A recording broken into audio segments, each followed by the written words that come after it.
Super Black Snoop say, let them know go see money.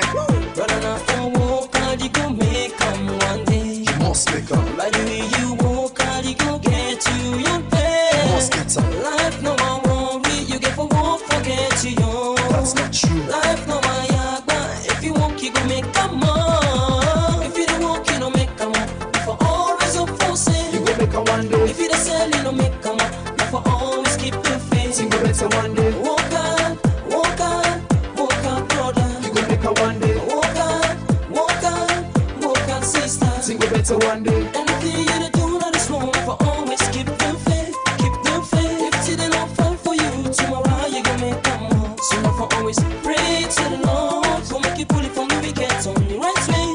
Pray to the Lord, for make you better, maybe you go come. If you don't offend you, you know for wicked, maybe you go get you inside this wicked. But I know for patience, work hard, you go get, but I'm not too much of it. Patience, you go get one day, until the Lord, for always pray. I know you know for say these days life need no rush, tell me brother man. Brother now for walk hard, you go make come one day. You must make up. Well, Mifambulde, this not just another perennial. This not just another advert. This my love song for the best juice in town. Epic Sierra Radio. Juice. Sarah Juice. The only outside for sale. Sarah Juice. So refreshing. So refreshing. So fresh. Sarah Juice. The only outside for sale. Sarah Juice. So refreshing. So refreshing. Sierra Juice. Made in Salon. 1xBet. Your game has no limits. In 1x game section, you'll find hits, crash, burning heart, crystal, western slot. Each game is a separate world with real winnings. Play on website or in the app. Visit the 1xbet.sl and use a SL126 promo code to get a 200% bonus up to 2,800 Sierra Leonean Leones. 1x Games, a world of games, wherever you are. You're highly welcome back to the Epic Morning Show. Today on Friday again, and we review the biggest international stories of the week. And we continued special coverage of the ceasefire deal signed between the US and Iran, excluding the state of Israel in the talks.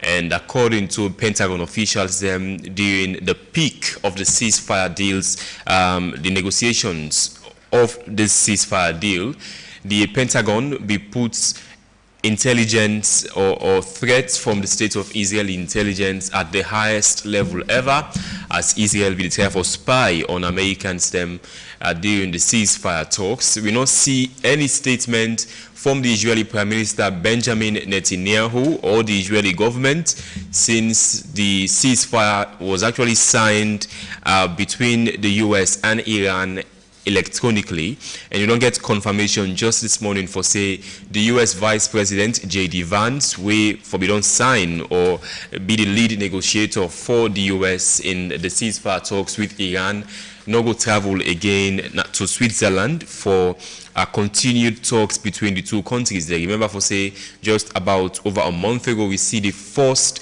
and the highest level of meeting between the US and Iran in over 40 years. We take place in the Pakistani capital, Islamabad. We also don't get confirmation for the Pakistani Prime Minister Shahbaz Sharif. We also don't head the talks for get a ceasefire between the US and Iran. We also not go travel to Switzerland for continued talks between the parties of this conflict, excluding the state of Israel. We look at everything you need for know, plus waiting Iran benefits from this deal. And according to the points them in this ceasefire deal, of course, Iran will get a commitment for say they not go enrich much uranium for get a nuclear weapon, and Iran will also get over $300 billion of access funds from the US and partners in the Middle East for reconstruct Iran, and we'll also see all US sanctions on Iran being lifted. We'll look at what this mean for the peace in the Middle East and the relationship between the US and Iran in the future. Today on Friday again, and we'll review the biggest international stories of the week. But first off, the latest world news. Kenya says it's close to signing a major minerals agreement with the United States.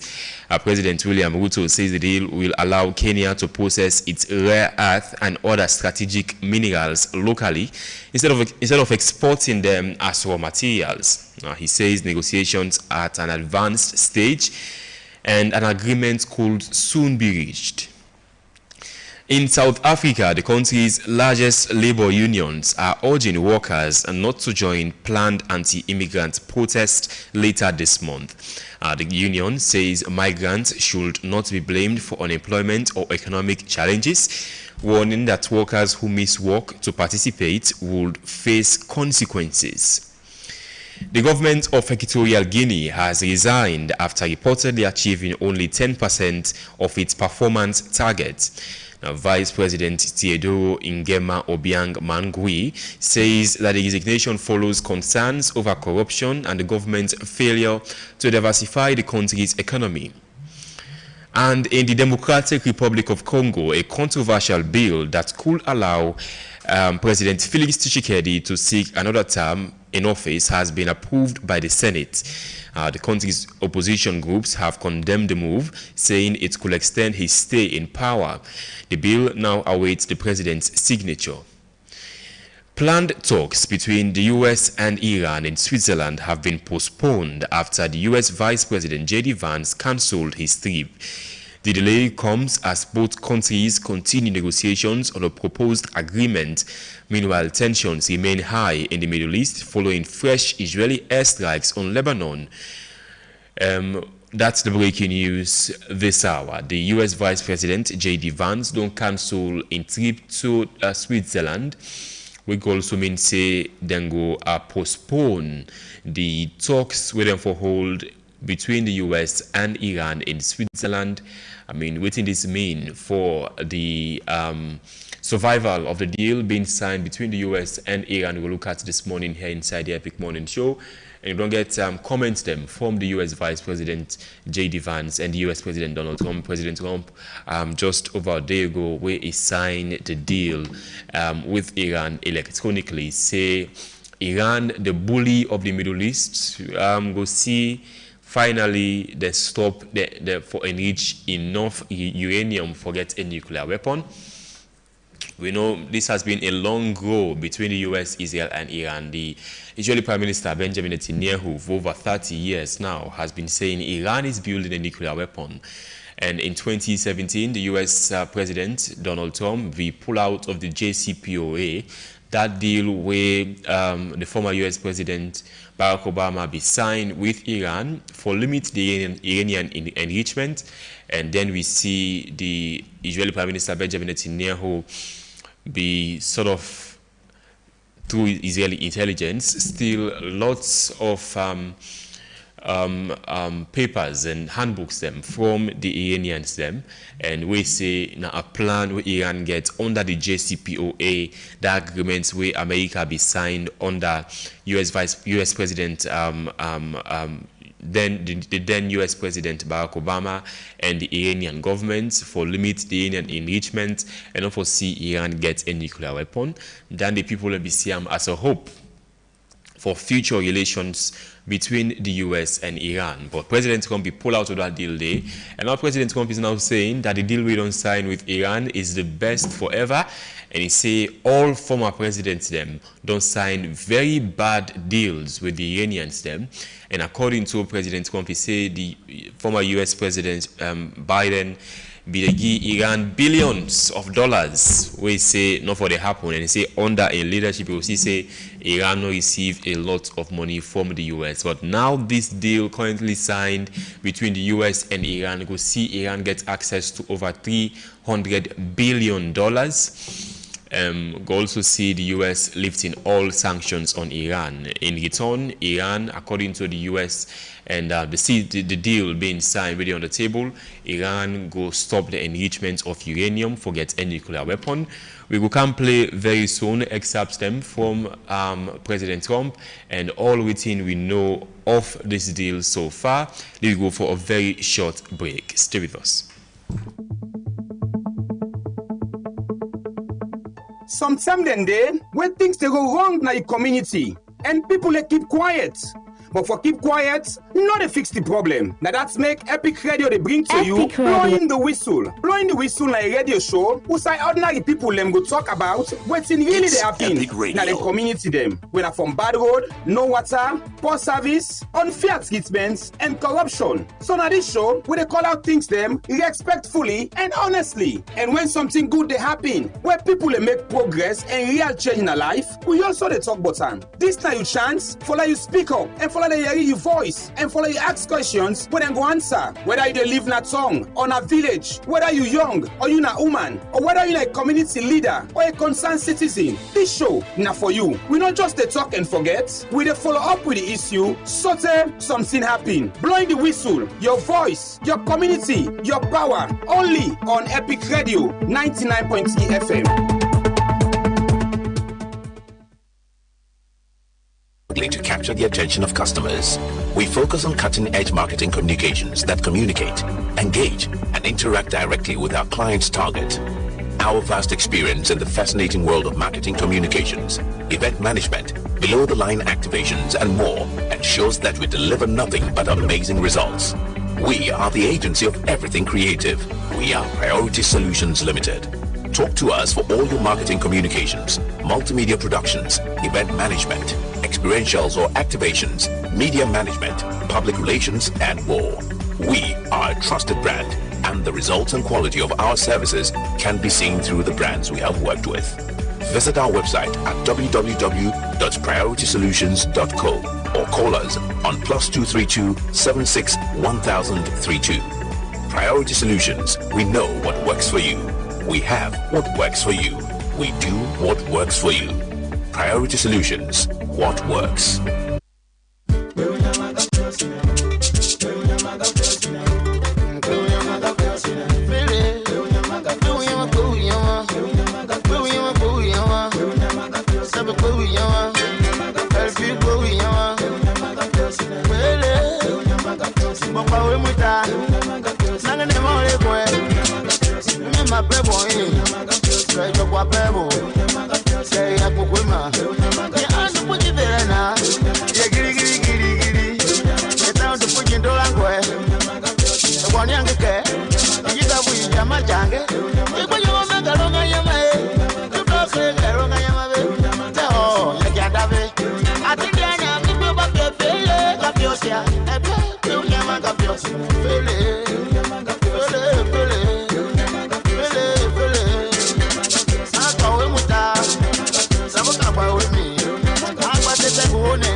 Epic Radio 99.2. It's so refreshing.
Okay, welcome back to the Epic Morning Show on Epic Radio 99.3 FM, around the world on myepiconline.com, Choice FM Radio Garden.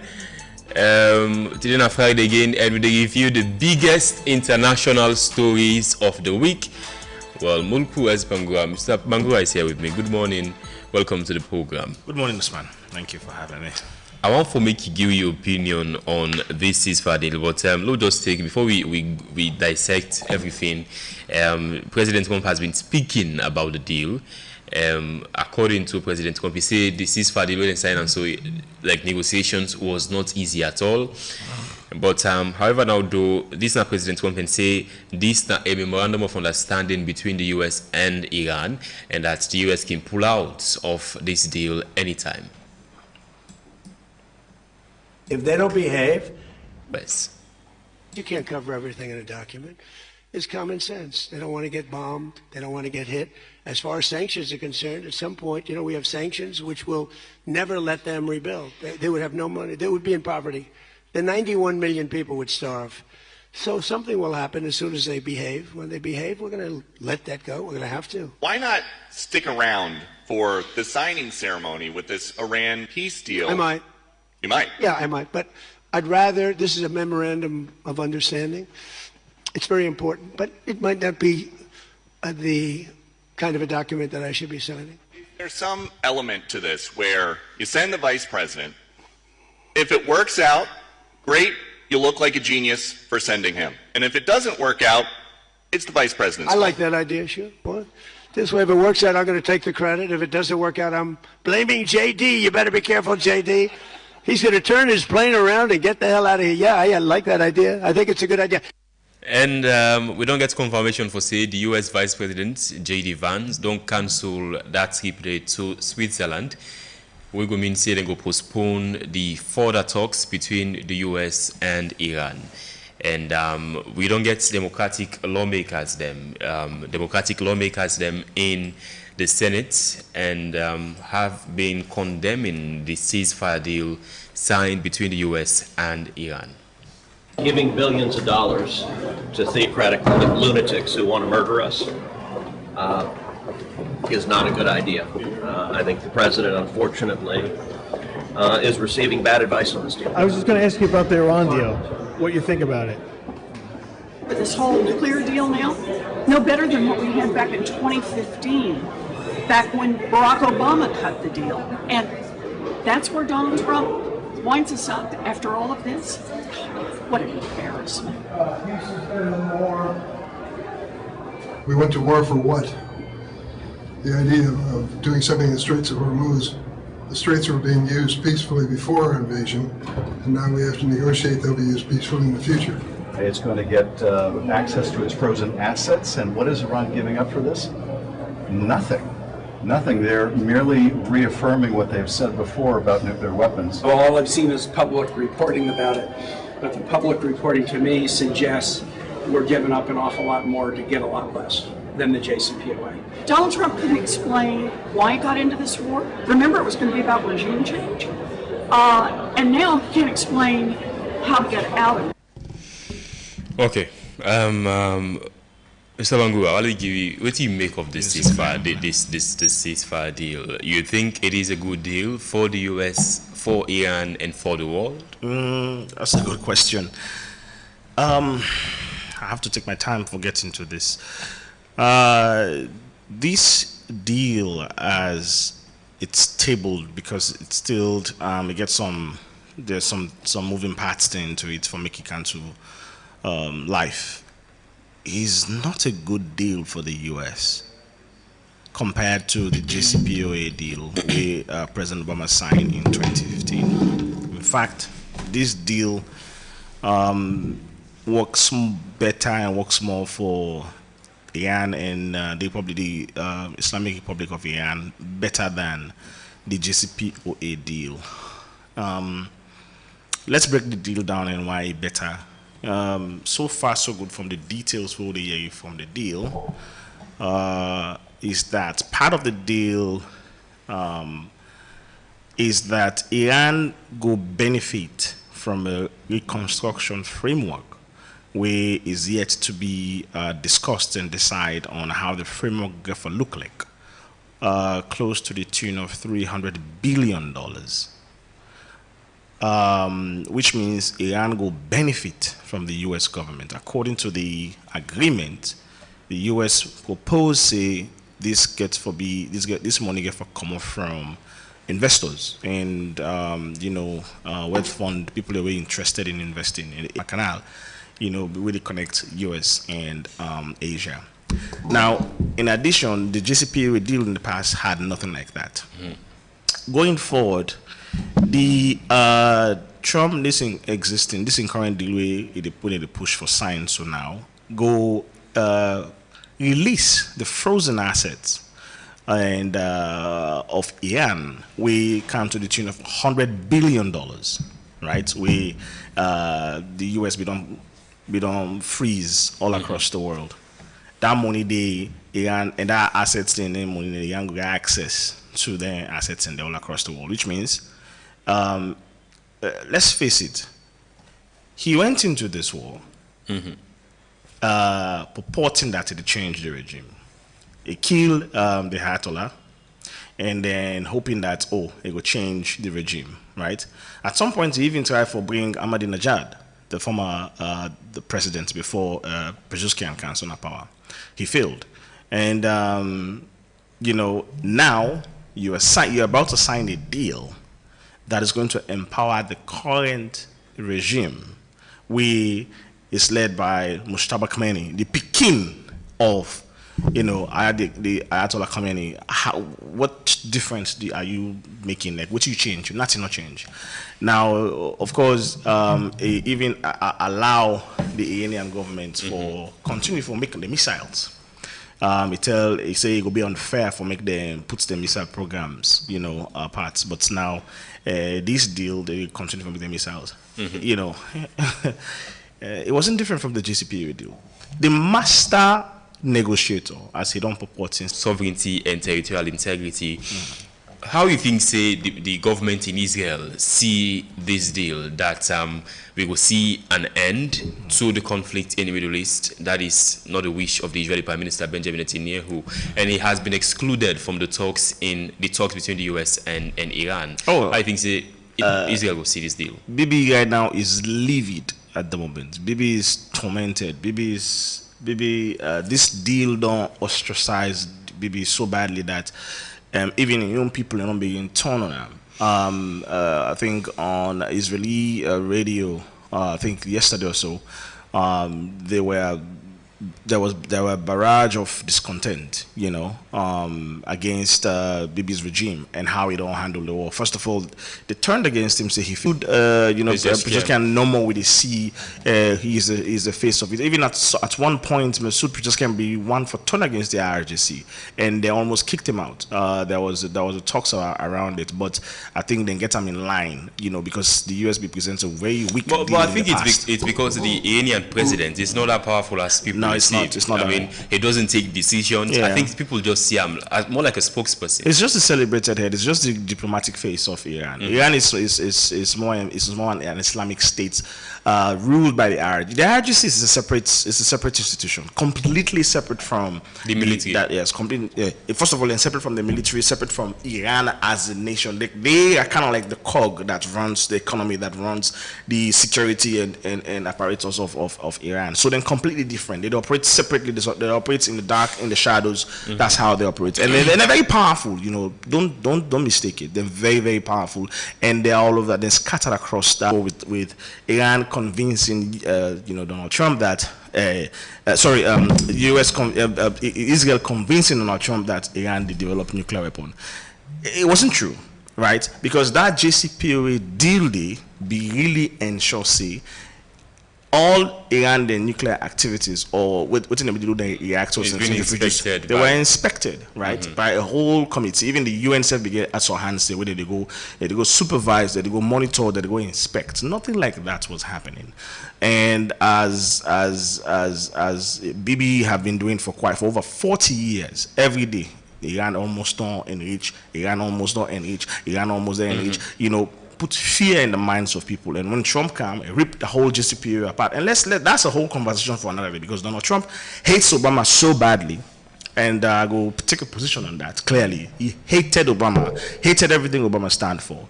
And as far as he's concerned, Obama is going to be his lifelong enemy till he die. So anything where Obama did while sitting in power, he has overturned. I mean, everything where he gets an opportunity for overturn, he has overturned. And clearly, that JCPOA deal, condemned is the dumbest deal ever. It's the deal is this, the deal is that. And here you are about to sign the worst deal for the United States. So how different are you? Even to an extent where ill conservative supporters, Republicans, Lindsey Graham, now one of Trump's mouthpiece, is on record condemning this deal. Even other Republicans, lawmakers, they condemn this deal, say this is the worst deal ever, promising $300 billion, to the regime we want for change, the regime we be fearful of. Now you carry $300 billion. You carry build the government. So tell me about who sense it make at all. So yes, and the second part of the deal that Iran go reaffirm for say they're not going to develop any nuclear weapon and also dispose any stockpile of enriched materials them. But according to the UN nuclear watchdog, IAEA, they've been reporting even before the conflict actually started, and according to even the US intelligence itself, they've been saying Iran not even build a nuclear weapon, as the Israeli Prime Minister has been saying and advocating to partners them. This deal is more like waiting be there prior to the conflict. Iran go here for say they don't develop any nuclear weapon and go dispose of stockpile enriched materials. But I think this second part of them we say will dispose of the stockpile of enriched materials wasn't the case before. No, it was. They were doing that actually. It was in the JCPOA deal. The JCPOA deal. No, I'm saying well, President Trump pull out from that deal. But I'm saying prior, like in the months leading to this conflict. Okay, Iran, after the JCPOA, we went to a pre-part. Yeah, I mean, Iran agreeing to dispose of the enriched uraniums. That wasn't the case before. Nothing like success for the US, like the largest of not Niger. Niger get the largest deposits of uranium, and Niger no gets stable electricity. That's a whole topic we will consider. I do. So yes, so what did they use that in there for? So basically, what did they do? So you see, most the largest nations in the world, some of them, the electricity is powered by nuclear powered electricity, right? Because it's so potent and powerful that it can power a whole city for, I mean, way less. Okay, I mean, the US they use South Korea they use other nations in the use Also, it can be used for military purposes for power big warships and submarines. A submarine can stay underwater for 50 years and knock out for nothing. And within the power that submarine there is what's called a nuclear reactor. Right, they all get small nuclear reactor the way they put the if like a we can see and move how then things and the end particles in move in a small bottle.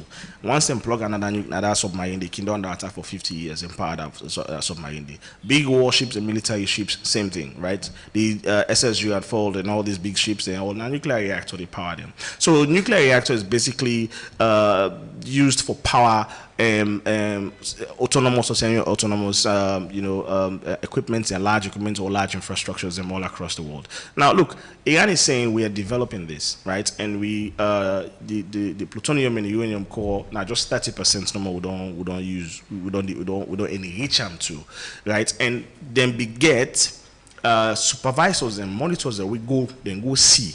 When they don't develop until like I think 45 to 50%, then it can be some kind, can raise some red flags. And for Iran, they don't develop until that. As for though they get about 3 or 4 areas already. So Iran has learned how to decentralize all the equipment, and then because they don't know exactly what they're going, and at some point it give me some idea, right? Say I don't know why or what happened. Something is confusing here. Bear with me. If they monitor the centrifuges in there, right? And then Donald Trump go, he say don't obliterate them 2 years ago, somewhere in June 2 years ago. And at some point now, we begin to get reports, they don't know what's going to happen with the centrifuge, they don't even know how they end. Was it that the US intelligence not be really accurate enough for pinpoint the locations of these centrifuges and bury them? Because at some point they say now they don't know whose side they don't go, what's going to happen, just like the missile systems the way maybe they claim say they don't bomb. So that may be kind of like unclear on the media, but that's aside. Fact of the matter is, now as it is, Iran has maintained, and it has always maintained, that the nuclear program is for civilian purposes. And Bibi has been using that for put fear in the minds of everybody, including Israel supporters them. It use them and say, oh, then people that want to develop nuclear weapon, and if they develop them, with the tendencies for support, the axis of resistance, they might use it on us and not go protect we, and that's not true, and that is not the fact. So we have been lied to. We were deceived by Bibi, and Bibi used that and convinced Donald Trump to attack Iran, and now here we are. Yeah, another part of the deal that the US go fully end the naval blockade of Iranian ports, and the deal they say must be reached within 60 days. And the US Central Command post and social media handles just yesterday and say US forces lifted the blockade on all maritime traffic entering and exiting Iranian ports and coastal areas in accordance with the president's direction. American forces are not impeding the transit of vessels to or from Iranian ports. All U.S. military blockade enforcement efforts have ceased. Great naval ships will remain in the general area to make sure that all aspects of the agreement are adhered to, obeyed in full force and effect. So the U.S. go will end the naval blockade of Iranian ports. Then the president won't be don't say it bring for the US hundreds of billions of dollars. But what do you make of this? Yeah, I mean, it's part of the deal, and Iran still maintain. Iran gets a solid ground forces and they get solid naval forces where they protect, the straits. But these agreements don't make it clear now. Say both of them go, demilitarize that place. Now, me fear that I don't know if you ever reached it. Me fear that Iran was touting a toll system. That's where we're going to go now. Yes. And Iran also, according to the deal, that Iran will restore safe shipping of the Strait of Hormuz, and they say no charge for the next 60 days. Yes. With the fact that they don't get a permanent for say Iran not for charge any ship or transit through the Strait of Hormuz, and that only 60 days Iran will not charge ships passing the Strait of Hormuz. No, so that 60 days is actually it's kind of like, from my own understanding, is the timeline which Trump give them for where, according to the agreement, within the agreement, say, if all of this in 60 days we agree, we come to an agreement, you understand, and then it becomes permanent, right? So that's what that 60 days. So in the next 60 days, we didn't expect Iran for charge anybody. Iran has demonstrated in the past that they're willing to come to the table, negotiate for peace deals. The one that we know don't willing for play the parts now, the United States and Israel. We don't see where they don't violate ceasefires. We don't see when then they at the cusp of signing a deal, then go bomb na Iran. We don't see where they don't violate certain agreements in the past. So the jury is out on the US and Israel for this particular thing here. If we not the need for proof, the burden of proof is on them now. For proof, say, then committed for see this agreement through. Then committed for ensure, say, that 60 days window, they not go on and go bomb. Because Iran has demonstrated times without number, over and over, say, we are willing. We want to come to the table. We want peace. We're not willing. So you think, say, this not just the full Iranians? Because the last time they were negotiating, I am afraid they were negotiating in Oman, and the US and Israel just bomb on Iran. Yes, severally, and are afraid. You think it will be the case again? But what thing go do even if them then do a bombing on Iran? What thing them go on for achieve? So what thing left for achieve in Iran? So you see, this is the thing. The US not get any ulterior motive. The problem is the subplot, and the subplot is Bibi Netanyahu. Bibi has a much broader goal, a bigger vision for himself and Israel, way bigger than what we see, what Donald Trump they do. So, if I can use this, Donald Trump or the US is being used as a muscle, right? Israel is using Donald Trump and the United States government as a muscle for get what they want to forget. In the past, Israel, they have been the aggressor. And they are the ones that are always, except for the first time, I think the first or the second time when the United States initiated an attack, right? But the bombing. But this past couple of things that we don't see now, Israel will bomb Lebanon. And Iran has made it clear that Lebanon is part of that deal. They have made it very clear that Bibi has no right to attack any part of Lebanon. I mean, and this deal not cover the presence of Israeli forces. Yeah, that's again an existential fear for me, because the Zionist regime, the Zionist ideology is about gaining more lands. It's about taking lands. They have made it clear that they want more land. They want to expand, the presence of Israel. They want Israel to be expanded in different areas, and they are trying now to gain. I know. So you would almost see the Greater Israel project. Yes, we will see Israel gets 20 times more the land we get right the now. Zionist, and it also includes parts of Egypt. Yes. Of course.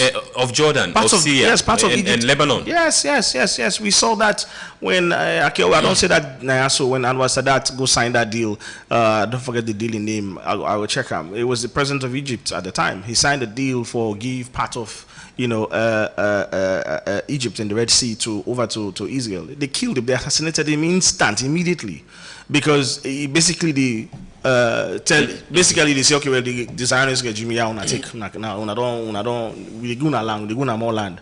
He was killed immediately because you know, the Israel. So this is the thing. The thing about that whole region, it's a very dicey situation. You get the Zionist regime, we feel them for expand and gain more lands at the expense of killing other people and displacing other people, right? They have in their head and in their mandates, they have the right to do it. It's just like, I don't know if you know about Manifest Destiny. Have you known about Manifest Destiny?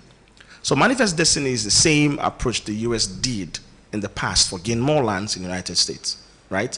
When the US came, when the founding fathers of the United States, when they took over the US, the founding fathers, right? When they gave the Indians, the Red Indians, right? And the locals, the one that we actually own India, the US. Then they use what's called a Manifest Destiny Manifesto. It's called Manifest Destiny. It's a huge manifesto. It's a huge thing where they say, we demand and deserve more land because we get a lot to do with this land than you. Because you are not valued, you're not getting anything for do with this land. So we get more for do with this land, we not give with this land. If we are not give we take this land by force.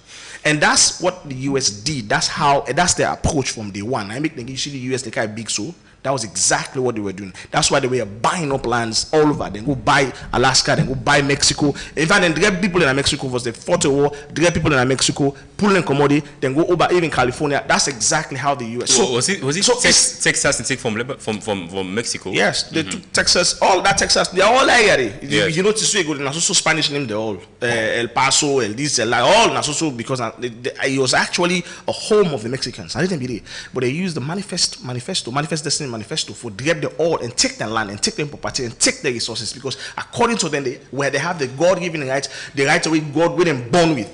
It's the same thing we are saying playing over. Yes. Yeah, it's the same playbook. And then they use that for blackmail the United States. So you use Manifest Destiny for getting people there. So why can't we use Zionist regime for expansion regime? We can take more lands. We have more to do with these lands. So we can displace them people here, push them, grab them, and then we take them property. But it's not so. We are not in the 18th and 17th century anymore. Where people, they go in imperialism, they use force. The Israelis and Sierra Leone under President Bio when he has been condemning the conflicts, the illegal conflicts of Israel on Gaza? It's a good question, but they can say in politics there are no permanent enemies, neither there are no permanent friends, right? And you know, I mean, say I have to support you in every decision on everything we do. Okay, so at some point, President Bibi had the right, you know, for openly condemn within the Israeli they do, you know, the people of Gaza, the Palestinians in Gaza. Yes, he had the right, and for me, I was happy that he openly condemned it, because you know, as the late great Martin Luther King said, injustice anywhere is a threat to justice everywhere. If we don't see something like that and we don't talk, one day somebody could just all go and say, you within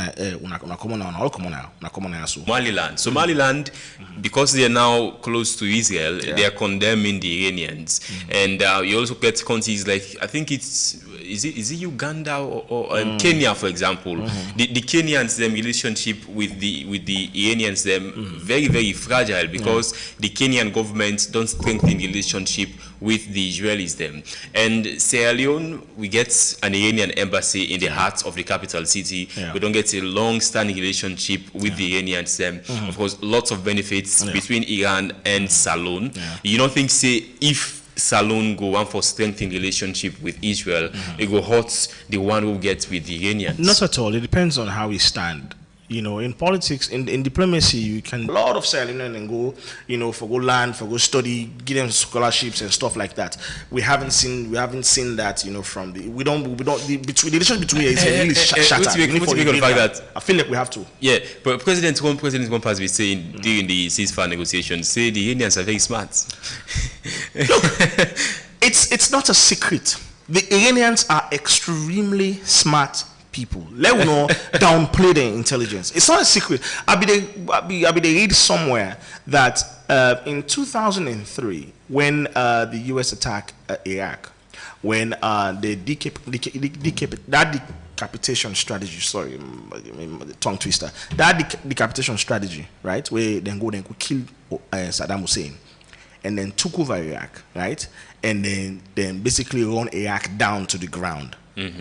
When the Iranians saw that, there was a particular guy named, I can't remember his name now, but he was part of the army at the time. He was one of the leaders, and I think he was a lieutenant or something.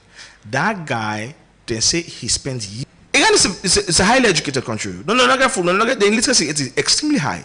They get high literacy rate. On top of that, mandatory conscription for 18 years and above. They are very disciplined people.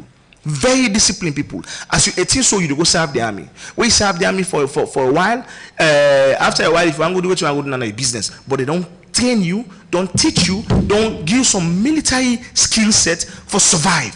And they make you understand, say, you have enemies. And you for work like you get enemies. You for move like you get enemies. They are very intelligent people. And so they have been planning this for so long. They know, when you understand, you enemies them, right? You understand your adversaries them. You understand the people that they work against. It's enough motivation for protect yourself and prevent yourself from any external attack. From any, you don't need force if I can't tell you what for do. Everybody is alert. Everybody knows what they are doing. So the Iranian people, yes, they are extremely smart. I want to follow go to this other point in this is Fadi, but this now President Trump in May. During one cabinet meeting, we talk say America not go lift any sanction on Iran, and also Iran not receive any money, nothing from the US. Is the U.S. considering easing sanctions on Iran to allow Iran to sell its crude to market? No, we're not talking about any easing of sanctions or giving money. No sanctions, no money, no nothing. We have control of money that they claim is theirs. We'll keep control of that money. And when they behave properly and when they do what's right, we'll let them have their money. But right now, we're not doing that, and it's not. One thing is not contingent on the other. You think say Iran don't behave themselves? Because President Trump say until they behave themselves, we're not going to lift any sanction. Have they behaved? Iran don't behave now. President Trump always because he is lifting sanctions on Iran. He always thinks that everybody is under his finger. You know, he always thinks that he's superior. So he sees himself as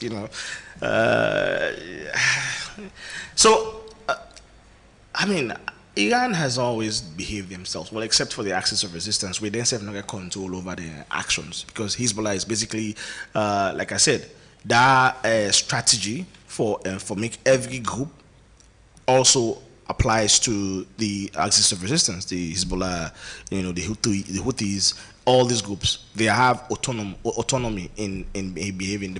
So the problem with that is I'd forget total control of how and what they do. So, except for that, but the country itself, they have been behaving themselves. No, I don't think say Iran no gets control over the axis of resistance. Yeah. I don't think say Iran no get influence for telling say, hey, Hezbollah don't attack. Hey, Hamas don't attack. Hey, the Houthis do not do what you plan to do. You plan on doing. Iran. Now they fund this axis of resistance. They fund militarily and money they give to this axis of resistance. Remember, isolated too.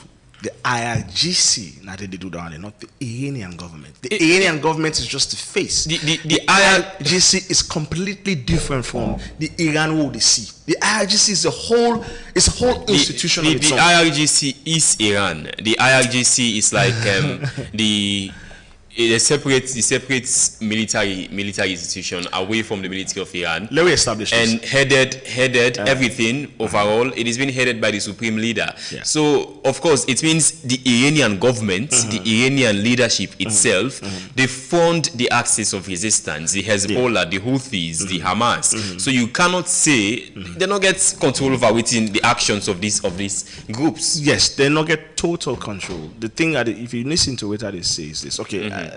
Let's make this clear. I maintain this. That's my position.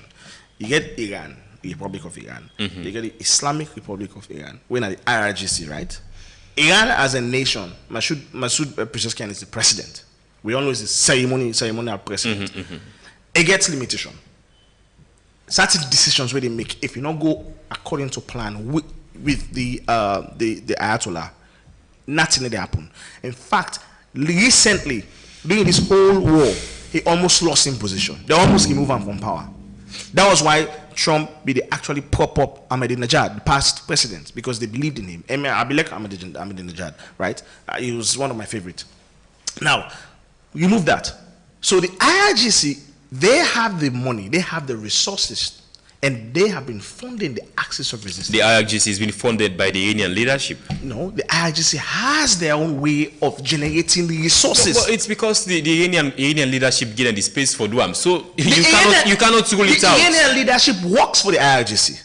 Here's the thing: who are the lead overall? The IRGC. The IRGC is it not the supreme leader? I have said it. The supreme leader is the head of the IRGC. So how separate is the IRGC then? The president is the ceremonial president. It's just there for ceremony, for go UN, for go this, for go dandy, right? That's their responsibility. The IRGC on itself, it's a whole institution where it fund itself, then get ways when they generate money, generate funds. They are a very wealthy organization. They're strong. They get their own army, they get their own leadership, they get their own structure, they get their own system. It's complete. So they are different. So now then they fund all these axis of resistance. So the Iran, of course, if I can't tell Masoud Pezeshkian, that money, 40% of it, send them to me, to the Houthis, or this or that. You're not getting anything to say about it. You don't get nothing for, you don't get no comments. No, I want to rule out Masoud Pezeshkian in this. The supreme leader instead, Mojtaba Khamenei, Ayatollah Ali Khamenei. Well, they are heading everything in Iran. They are heading the IRGC, the Iranian military, the Iranian government, whatsoever, the Iranian judiciary. Everything is being headed by the supreme leader. So any action taken by the IRGC in Iran take not to just the IRGC. I mean, no, I just want to make it clear. Say, these are two separate institutions. However, whatever, of course, not Iran. We call and say Iran. For understanding communication, it would just say Iran. And that's so it be. That's so it be. That's so it happens. And I tell you, see, at some point, because the IRGC, just on the point we make, we talk say the Iranians they cannot. No, because I am telling you on this, the actions of this axis of resistance. They have a say, but to a large extent, the axis of resistance also operates on its own. Like I tell you, the reason why, not because of how it's structured, because it's structured in a way, if they decapacitate, right, the IRGC today, the axis of resistance supposed for able for act on its own independently. So they have that independent structure. So at some point they can say yes or they can say no. We go ahead and do this. No, they cannot say no to the IRGC. They cannot say no to the IRGC. They can decide for say no. But however, they have a single goal. They have one goal. They have one to destroy the state of Israel. Of course, that's their objective. That's their mandate, right? And whatever it is, that is the mandate of the IRGC too, for destroy the state of Israel. I cannot say that, but I can say for sure. You said they. I can say no. I can say for the axis of resistance. Okay. Because then they have manifestos out. Clearly, we always have a manifesto today. Say they want for destroy Israel. I mean, they are in the public, but for the IRGC, they have never said that they destroy entirely the state of Israel. As far I don't know. Somebody I stand corrected. Maybe somebody. I mean, the mandates are for protect the regime in Iran. That's what they've been doing. And protecting the regime in Iran, they also fund those axis of resistance. Yes, also help the protection. But you know, this is a double standard from the Iranian system itself. I mean, they say the IRGC designed for protect the Iranian leadership, the Iranian government, but the IRGC they fund groups them we want for destroy the state of Israel. Yeah, I mean that's the hypocrisy of the world. The US have been doing that for quite a while now, for a long time. They started doing that using the CIA. They use the CIA as their own military group for quite a while. They use them for opening and destroying North and South America for a long time. And when people then cry out, and there was a whole I think in 1975 or so, we see a lot of there was this evil guy, Henry Kissinger. That guy was a very evil motorman. So he was the Secretary of State at the time. So they use the CIA for their own personal personal ambition for quite a while. And then when people then rise, they will see a whole of public statements, a whole of documents, and came out say, oh, the CIA has been used as military militias. They stop. What they begin to do now, they started recruiting militia groups, and they started with Al Qaeda, They prop up Al-Qaeda. They built Al-Qaeda. We all know that. Osama bin Laden was the U.S. puppet for some time. And then after they don't use and then dump him, that was how he changed his mind. And then they moved to ISIS. So powerful nations have been doing that. Russia did the same thing. Right, Russia gets mercenary groups and within the proper they fund, they finance, they go do the dirty work them. So you see, that's a thing. At some point, when these people go where you do them bad or where you do something where you go against them, they gain independence on their own, and they find ways to make money. They find ways to do that, and that's how they become enemies. They begin presenting out to the world, say, "Oh, look ISIS, look Al Qaeda, then come bomb World Trade Center, kill over 30,000 people, blah blah blah blah." But you guys finance them. You guys use them for go fet the Gulf War. You use them for go destroy Russia. You use them for go. They were your puppets at some point, and so we have seen big military countries do this. There's a hypocrisy of the world. It's very hypocritical for say you to protect yourself, but also they fund militia groups and for go destroy other nations. Them, it's not done. Okay, let's just take the last 3 points of this plan. And the U.S. agree for end all sanctions against Iran pending final agreement. What do you make of this? The part where they say pending final agreement. I mean, we don't get a final agreement. No. I think. And how likely things are going to happen? Because the U.S. Vice President we don't sign on behalf of the US. That's a good question. Don't postpone. I honestly don't know the talks. I honestly don't know. Donald Trump, man. President Donald Trump, DJT. I really don't know, honestly, because it's hard for really put a pin on this and say, oh, this for certainty this is going to happen. It's hard. That man can wake up one morning and change his mind, right? Look what he do, JD Vance. They don't cancel the flight, right? For go sign the deal, right? They just don't sign an MOU. But further to that, they were supposed to sign a deal and then get that 3 month period. I really don't know. We wish now that let us sign this deal, and I have no problem. Iran would definitely work according to the deal. My problem is the subplot. Israel and Bibi, I don't trust them. If this is in this cancellation of this, I don't trust Bibi Netanyahu because I mean he's under pressure right now, and he said he's going to run again, right? In the next elections, he said he's going to run again for PM. He knows if he loses that election, definitely in corruption. Yes, his head is going to be on the platter. They are going to demand for his head. He knows he get caught. You're going to get case, so they wait for him. So he's going to do everything in his power for win. And so this war, he's been propping up this war and using it for convince the people of Israel. Say, oh, I am here to protect you. I'm here to, do everything you can for prop up. And we all know that he's hiding under it. So he needs this as a perfect distraction, like a smoke screen for protecting himself from being called to justice for in crimes that we don't commit in the past. So we know that. So I'm afraid that this guy. And I don't trust this guy. He's the outlier. Okay, let's go now for a very short break. He's still with the Epic Morning Show on Epic Radio 99.3 FM, around the world on myepiconline.com, Choice FM, Radio Garden. But before that, I'll ask you this very simple question. If something happens to a business or property today, how fast it came for recovery? We're making it J-Man Insurance. They are known for the fastest claim payment, so you can get back to your business without stress. Plus, the premium is very affordable and also very flexible. They work very well for you. Call J-Man Insurance on 088-220-137 or visit the headquarters at number 2 Adelaide Street and get insured today. J-Man Insurance, very trustworthy and professional. Do you want a coffee where they wake you up instantly? You look for a smooth aromatic taste where you can enjoy at any time. You need energy for stay active all day. Our cafe has got you covered. It is 100% pure, smooth, and aromatic, where they keep you feeling refreshed and active all day. Just add hot water and enjoy a bold cup where they fit perfectly into a busy lifestyle. Our cafe, stay energetic, stay active all day. Brought to you by Karel. We're going now for a very short break. After this, we could take calls inside the program on 079-994-993. Okay, so me family them. I don't try nearly all the water them within a salon for sale. And I don't come to realize, say, none of them taste as good as Sierra Mineral Water. Epic Radio. Every time I drink them, it make I feel fresh and bubbly. Sierra Mineral Water is simply the best. I don't say, but inside salon, Sierra Mineral Water na second to none. And they all send at the country for sale. So, what you they wait for?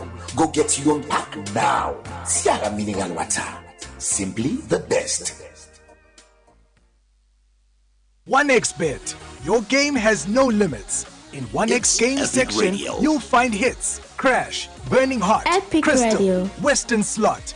Each game is a separate world with real winnings. Play on website or in the app.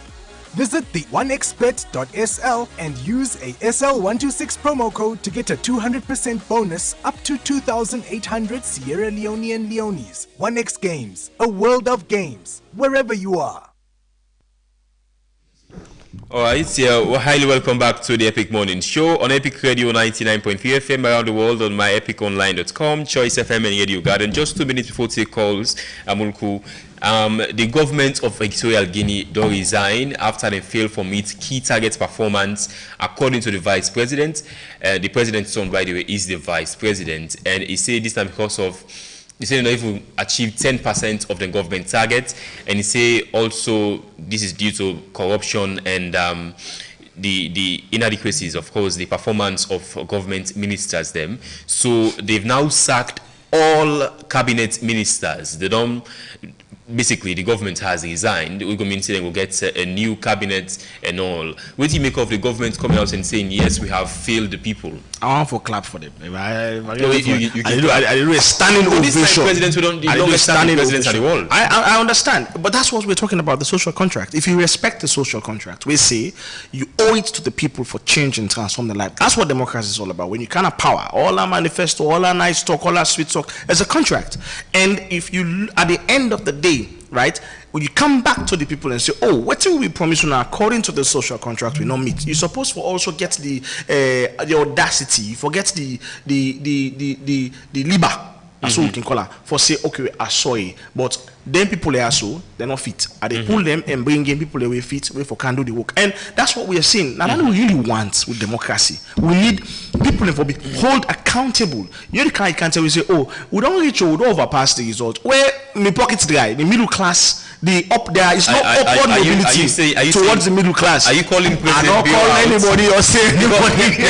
President Bill just a few months ago, President Bill says in a bonus slip and give. Don't do everything we promise in the manifesto. Clearly, this is not a bonus. I mean, we feel the economy, we feel how hard it is. Yes, we have external shocks. We are on the bonus point. Yeah, okay. But external shocks, clearly, you know, we are. This is not it. This is what we want. So the vice president of Equatorial Guinea, the son of the president, is say, I will just quote from what he said now, X. He said the principle that responsibility in public management must be accompanied by results. And according to him, results have not been seen in the performance of this new government so far. I mean, with the chief minister, they bring out that report on the ministry's performance, right? But when they see actions, I think the last one with the performance contract, I think the Ministry of Agriculture gets 99%, 100%. I mean, clearly, I don't know the indicators the way you use. Maybe he's using. I mean, achieving government targets. Yes. In achieving government targets, say the Ministry of Agriculture gets 100%. Yeah, I wish I be see that document and I wish I be study. I don't understand the indicators them because clearly I'm not seeing any. We get a company in this country where they produce yabas, where they produce tamasis, where they produce. Where do they get their raw materials from? I don't know. Maybe not their own farm, but I'm not noting the government they do for that. So clearly something is not working right. And where they see the one that we fall, we get 40, we get 30%. We need to see any action. We need to see any major change. We need to see that. Why we need to see the change? Why the chief minister not a push for them people? Either we see them move ministers and starting they reposition ministers, or remove them entirely and bring in people that will sabi the work. We need to see that. When Epic Radio posts this on social media handles them, you see lots of comments from Sierra Leoneans saying we need action from President Bill. Exactly, and if you not do that, then he's going against the social contract. Okay, let's take calls now inside the program. Hello, good morning. Good morning, my brother. How are you, sir? I do fine. Name inside the call from. I'm after Kobe call from Leicester Village, my brother. Okay, go ahead. You have 1 minute. Really, Trump don't feel we because Trump never we really, but Trump Trump don't like Africa. Then the problem. Really, me Trump. If we no more in this world, you know. Anyway, but Trump, really. Okay, do call back 079-994-993. I think President Trump has been to Africa this in second time, huh? Well, in Egypt, during that ceasefire deal on Gaza. Did he? Yes, in Egypt, when the European Union, all these leaders, they meet in the one Egyptian island, we didn't sign. That doesn't count. Well, he did. He visits Africa. That doesn't count. Okay. Hello, good morning. Good morning, Mr. Mara. Yeah, Pakonte, good morning. Good morning, Mr. Munku. I tell you now, thank you. Good morning. What they analyze. But this Mr. Trump, you know they try. Look what he did. You don't go first the people them. You don't kill the leader. Don't lie. They try for make peace. Forgive them. What you do all them things and this. Now you don't regret. Now regret you don't regret too. Now you say let them make peace. If you go out there and make peace, why they go first the people them? Why they go kill the leaders? You get right? You not get right too. Now wrong feel they do so because they say you know world superpower. What superpower not for believe so? Okay. Where be the opposition? Be the talk say when can a power? You know they start new wars. Yes. Now. Thank you very much. Pakonte, thank you so much. And as the president actually really says, he also promised for say it will end the conflict between Russia and Ukraine in 24 hours. Say no, and 8 wars. Me, I don't know 8 wars in there. Well, President Trump don't mention the wars them. He mentioned one. He said the war between the DRC. Those are just bogus claims, man. And lots of other conflicts. President Trump say nonsense. They're just bogus claims. We'll take more calls. Hello, good morning. Hello, good morning. You name inside the call from good morning. Mohammed Kalal come from Great Junction. Mohammed, go ahead. 1 minute. From Trump, brother. How to talk to nice country. To America, anybody who then go after, we gonna check a bad person. A bad person. But we really see. You understand? Now we just see the Panther, but the under. Don't take Iran. Iran will not support the Hezbollah there. You understand? I will suppose to stop not a person. If they go after a bad person, we take our gather. So, what do you make of America supporting Israel then? Huh? What do you make of America supporting Israel? And Israel has been killing civilians in the Middle East. You understand? Don't talk about Libya. Gaddafi are this country. Put this country here, so don't go after them. We talk about Saddam. What is whose country will Gaddafi put behind? Above the wall. So if you don't go after Nabad, we're going to talk the truth. See, thank you very much. Don't go far. Not all the time. No, you can go ahead. Just make your point. You know, points are actually really clear. Okay, let me take more calls inside the program. Hello, good morning. Hello. You didn't decide to call from? Yes, I call from Freetown. Okay, go ahead. 1 minute. Yes, I just want to clarify something for me. And you know, feel say from the olden days, biblical times, and they reflect the electricity between Israel and the Arab nation. I want to reply. Thank you. Do you think so? Well, yeah. I mean, I'm a religious person, and I believe in prophecies. Yes, and it was prophesied that this like this will happen and it will exist on to this day. So that's one way to look at it. They also think they prophesied for say that now Israel. I mean, it was promised to the Israelis then lands in the Middle East, the Palestinian lands. Well, that's what the Zionist movement is based on. And for me, I think there has to be like a limitations to all of that. I mean, you don't, especially if you get for cost for destabilize the entire world. No, I won't believe for say you know about the Bible a lot. Inside the Bible, it include for say Lebanon, Palestine, Jordan. They are all Israeli lands. Where they say they promised them. Well, it's not. Was it really promised to the Israelis then? Yes, it was. It was. The Israelis were promised the land, right? And biblically, it's there. I cannot quote the exact scripture now, but I mean, also said in this right now because the Israelis were not in the Middle East before 1948. So the 1948 Israel where they exist now was created, and all of this is because of the UK. England. Now they cause all this nonsense. Absolutely. Now they make this they happen so now because they're not given the land where they be supposed to allocate Israel where they get. Now they cause all this nonsense. So clearly what we are seeing and what we're experiencing was man-made, was created by England. Now they don't suffer in a small corner that they watch what's in happen. They condemn. Yes, they condemn. They point figures. Hello, good morning, the Lion. The Lion. Hello? 079-994-993. Call we inside the show today on Friday again, and we review the biggest international stories. Hello, good morning. Hello. Yes, good morning. My name Komba, and I call from Godfrey. Komba, go ahead. 1 minute. Yes.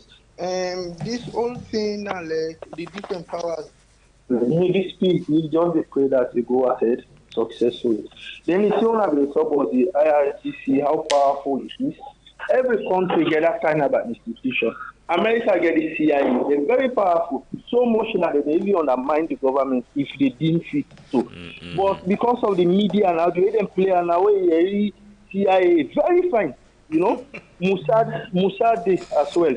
Israel, the Crimea and every country, including Salon, waiting a Shaka saving before SSD, where now they call OSD, now for something like that, and now be just for protect that presidency. So every country President B also they form a new President separate body Joseph one can do something like that, and you see the security thing. So every nation does that. Every nation. Absolutely. You need to forget somebody where a bit independence from the military where they protect your own regime and the powers that so now that normally 19 they happen. Thank you very then much. they are finally on this thing of biblically and waiting. Okay, so the Palestinians themselves, if they quote the Quran, they can use that and they say that they get the land and waiting. And the greater Israel, they say like Israel forgets much land.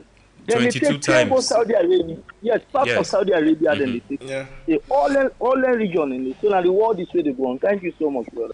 So this means Israel not get any plan for permanent peace in the Middle East. Because much more bigger fights they at hand. I mean forget land from not just all in consider forget land from the Egyptians then. How possible you think say the Israelis will seize Egyptian land? I mean Palestine not get any military right now, but it's so hard for seize lands. Well, we camp religious conversations is very tricky, so make you just left fault into God. All right. Hello, good morning.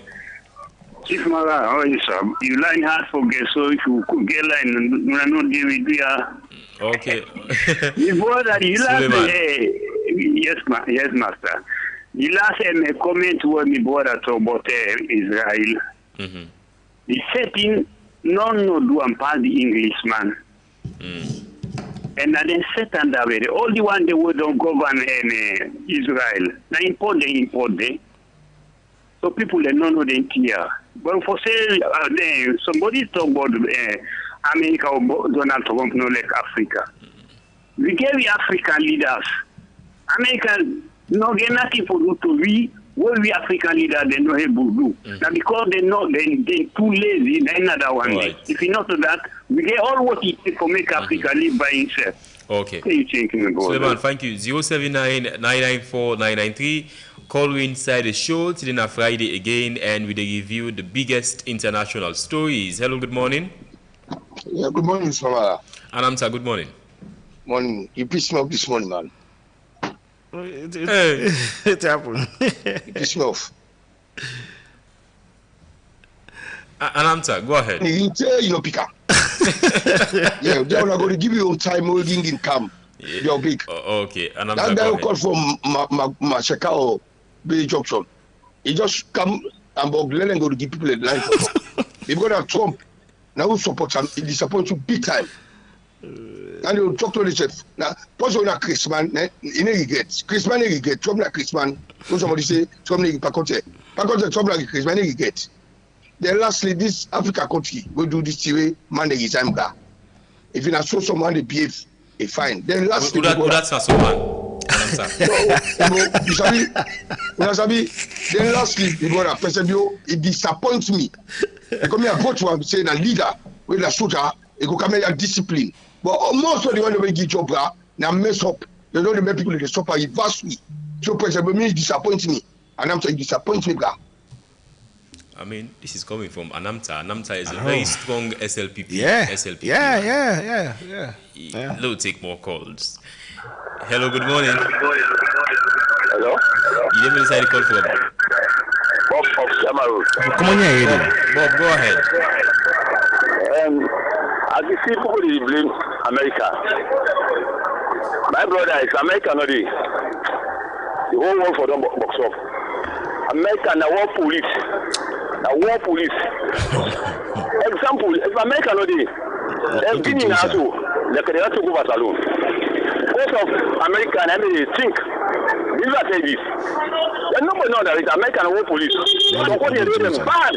They do bad people then. Because of America, might be the phrase.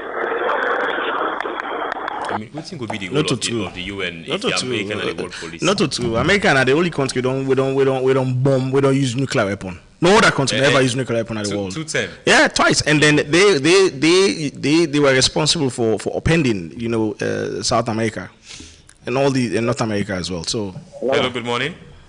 Yeah, good morning. You name inside the call. I call from Blackoway. Okay, go ahead. 1 minute. Yes, I don't want to say something, but this man will just talk. American world police, they not deny the fact. The world police don't decide. If they were not in Israel, I don't say any until 1947 after the war. There is no Asian museum. So I'm not contribution. Okay, 079-994-993. Call you inside the first segment. All like America, but most of them policies are now. World president comes policies. Exactly. Hello, good morning. Yeah, Usman Ibrahim Mara, salamu alaikum.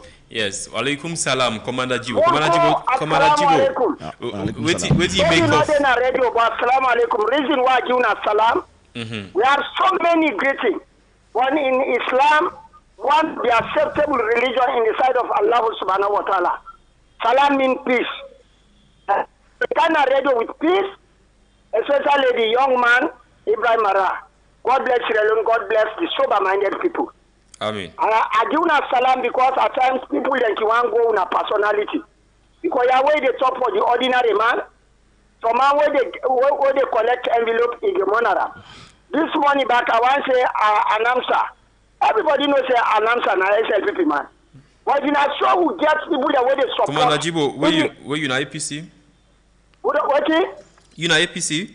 Not to the other compound. What me let me say me na APC. And I'm a Sierra Leonean. I get right for talking my opinion. You know me now. Ibrahim Mara, I swear to Allah, me say me na one of the supporters. I want to support Donald Trump. And this radio, because the word we use is say America for America people. And charity begin at home. Not to other countries where we say them born you, they tell like say not today them born you. Now in like yeah, this word they come up from me. But I want to say congratulations on this country. When the president sacked the all, he said we are disappointed. Okay. And even the police, they say community police. What if it happen? It happens outside. It happen, yeah. Commander Jibo, thank you so much. I don't know. 079-994-993. We'll take just one more call, one last call, and wrap up the first segment of the program. Hello, good morning. Yeah, good morning, boss. Good morning. I do fine. You name inside the call from? Yeah. I really managed to talk to American and world police. I don't make a good work for you. America waits to go and bomb people there. This man you talk to here, the man, it's American already, the owner will. No, if you are not to kill them down, I don't want to take. Put them down, they don't go and couple. I don't know, anyway, if you want to people they can take the land, no possible. Sorry, thank you. All right, we're not going to take any more call inside the program. Like it on to Mulku S. Bangura for but let's just cue in Malaika this in call very quickly. Okay. Malaika, good morning. Yeah, good morning, Mara. So for me, America, let me say, you are not even trust America for this deal. And then they say, even the concession or the agreement where they get for sign, they're not the above to America for Gida and what thing they say for rebuild Iran. Then trust the other countries away. We say America get this, but then trust for give that money then they for rehabilitate the place. But not from America. They don't trust America. Okay. But when they talk for Salon, the other president of Salon we don't come out and say he apologized to the nation. Now the late president Momo. So if this president can come out and say, I don't like China, I not do now China one. It will be the best investment or the best way they don't do so far. Okay. And the president come out and say sorry to the people and because disappoint them and like Malaika, thank you so much. A comment, people are just arguing Islamically, condemning America because of religious biases. This is coming from King Solo. Is that one? Yeah, I mean, we all like America. I mean, I love the United States. I love what they're doing, and I love the fact that it's I don't love every. So we get this problem in our salon. We like something. If we like all the thing but the thing, I don't know that give you this mindset. I can like something, but I don't like everything about that thing. That don't mean I don't love the thing, right? Currently, the United States, because of most of its liberal policies, I like them because they're more. There's an opportunity for upward mobility within the U.S. For they go.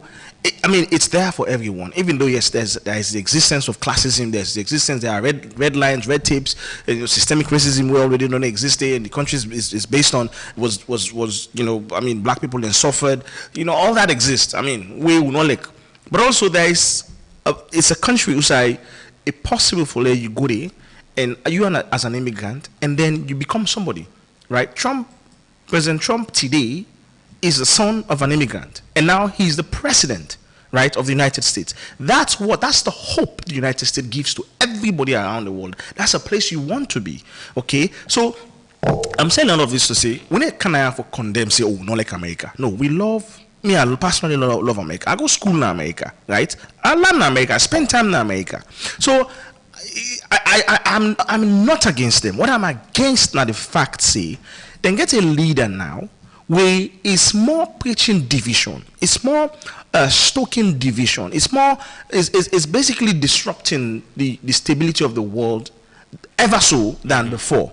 And I don't mean like, and some of them policies there as well are there against. First of some of them policies the way they don't institute, I love, I want personally, but some of them and most of them I'm totally against. So I already kind of condemn America as a whole, but they condemn some of them policies where they affect me and you because of this war now. And fear long go 35,000. This is long go 40,000. And by the way, fear long go at the global market. Yes, because of this war. We expect the government authorities to also reduce the cost of fuel. For by 10 liters fuel now, pass my put 10 almost 1,000. What's in this? The Libya and Semdom reduced the cost of petrol yesterday, and we expect authorities to also do the same. Exactly. Lastly, this very simple question: if something happened to a business or property today, how fast cable for recover them? We're making it German Insurance. They are known for the fastest claim payment, so he gets back to a business without any stress or delay. Plus, German Insurance, the premium is very affordable and also very flexible. They work very well for you. Call German Insurance on 088-220-137 or visit the headquarters number 2 Adelaide Street and get insured today. German Insurance, very trustworthy and professional. Thank you so much, Sabangwa, for joining me this morning. Thank you for having me. Up next, we'll get sports and entertainment news plus media review with Reginald Brian-Ojokutu-Soya, where we go review the biggest local stories of the week. Until next week, my name is Usman Ibrahim Mara. Take care. 1xBet. Your game has no limits. In 1x game section, you'll find hits, crash, burning hot, crystal, western slot. Each game is a separate world with real winnings. Play on website or in the app. Visit the 1xbet.sl and use a SL126 promo code to get a 200% bonus up to 2,800 Sierra Leonean leones. Epic 1x Radio. Games, a world of games, wherever you are.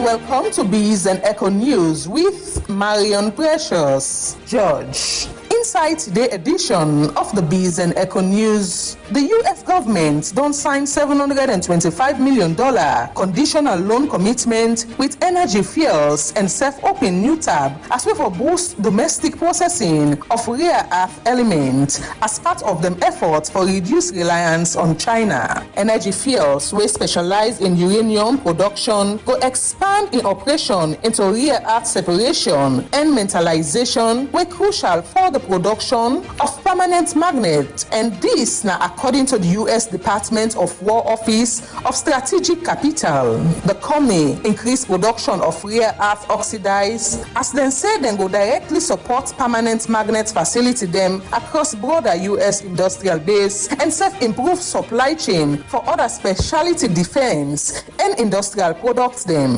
Last year, country them including U.S. step up investment in real earth mining and processing following China move for control export of rare earth magnets. The magnets here can be used for make motor in electric vehicle, wind turbine, hard disk drive, and medical device them like MRI machine.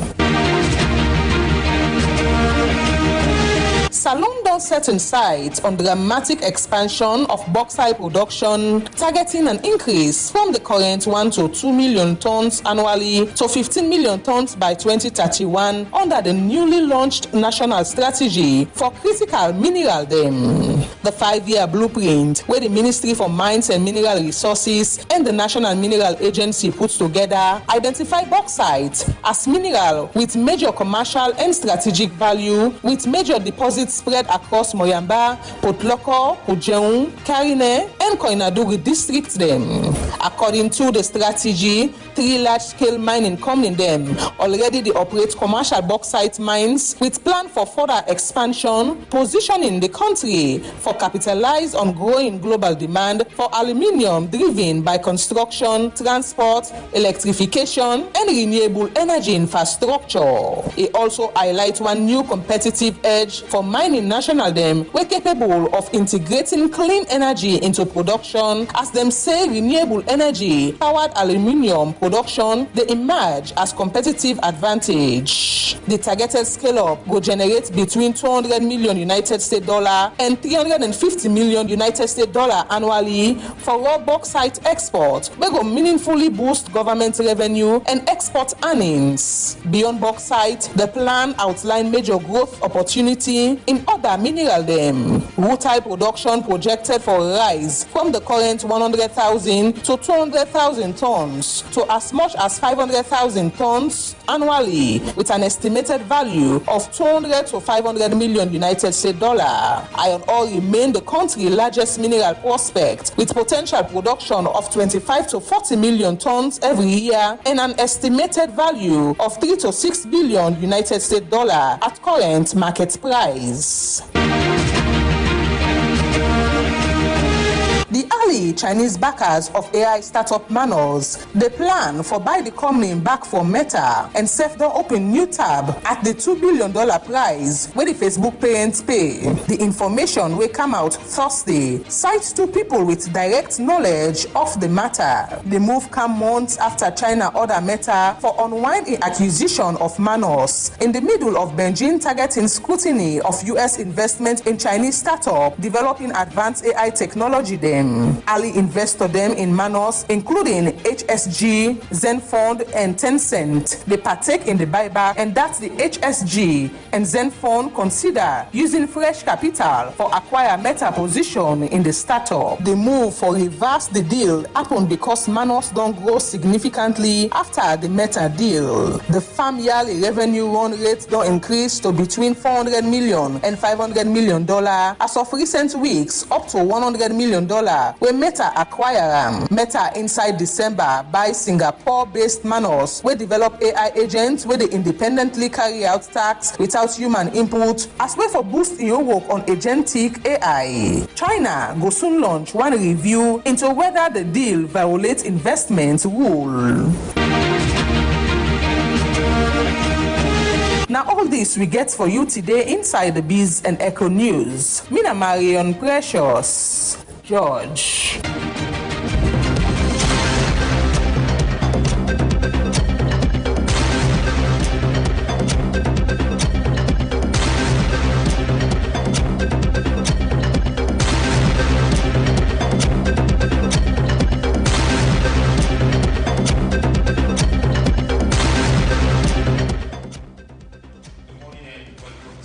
final day of the sports updates. Let's start off with the first one we'll get. So Benjamin Asari, the Ghanaian second goalkeeper, don't be the first local-based goalkeeper for playing a World Cup for Ghana. So it means it's the first time a player would play local football in Ghana appear in the World Cup.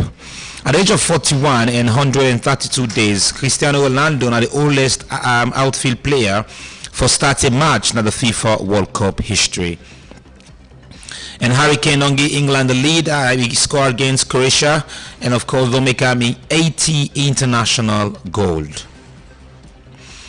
And Real Madrid don't turn attention to Enzo Fernandez as they want to forget the Argentine international, as Jose Mourinho they look for get some midfield option, and they don't identify Enzo Fernandez as one of the players.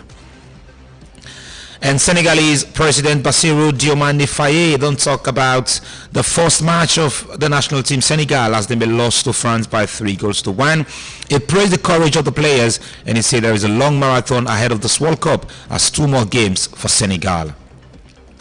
And the undefeated British heavyweight Moses Aituma need for fate Philip Hogwell for inside the undisputed champion. Well, it could be that Moses need for defend in title, and this will be a very big fight. For this morning, now this will get inside sports updates.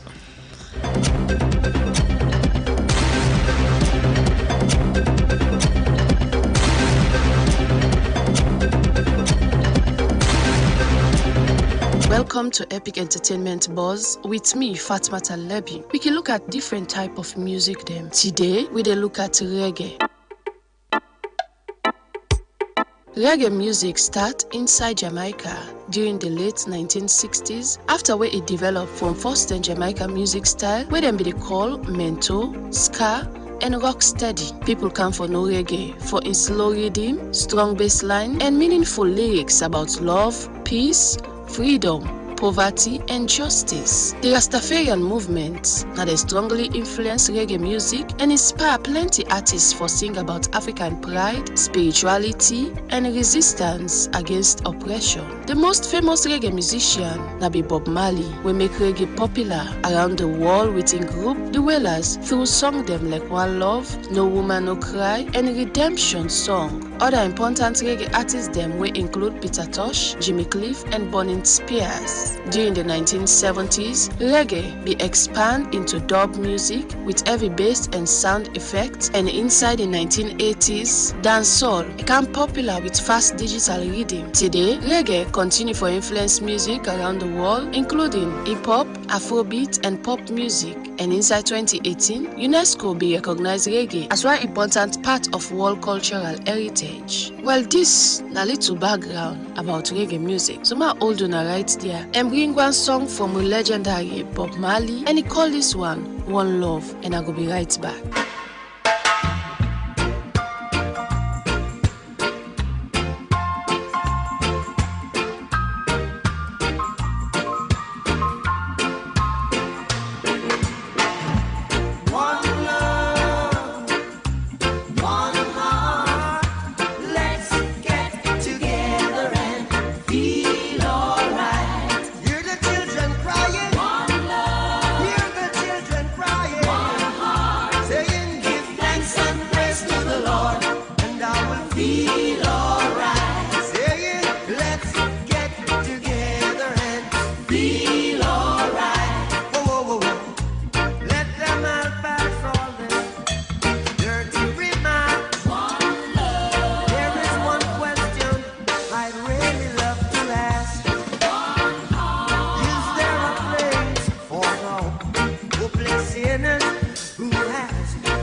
fight is only Armageddon. One love. So there will be no doom. One song. Have pity on those whose chances grow thin. There ain't no hiding place from the Father of creation. Yeah, yeah. One love. What about the one love? What about the let's get together and feel alright? That's nice song wey Bob Marley do for we, and he call am One Love. Well, now yeah, so we go to go the cutting down for today's on edition of Epic Entertainment Buzz. So till we meet again next week for another edition. Me will bring come the updates to you. Me own name na Fatmata Leby. Do have a wonderful weekend.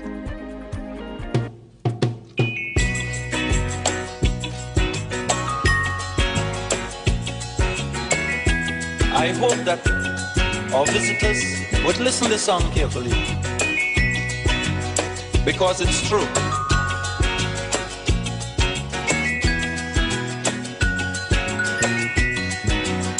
They're trying their best to stop our progress with bad propaganda.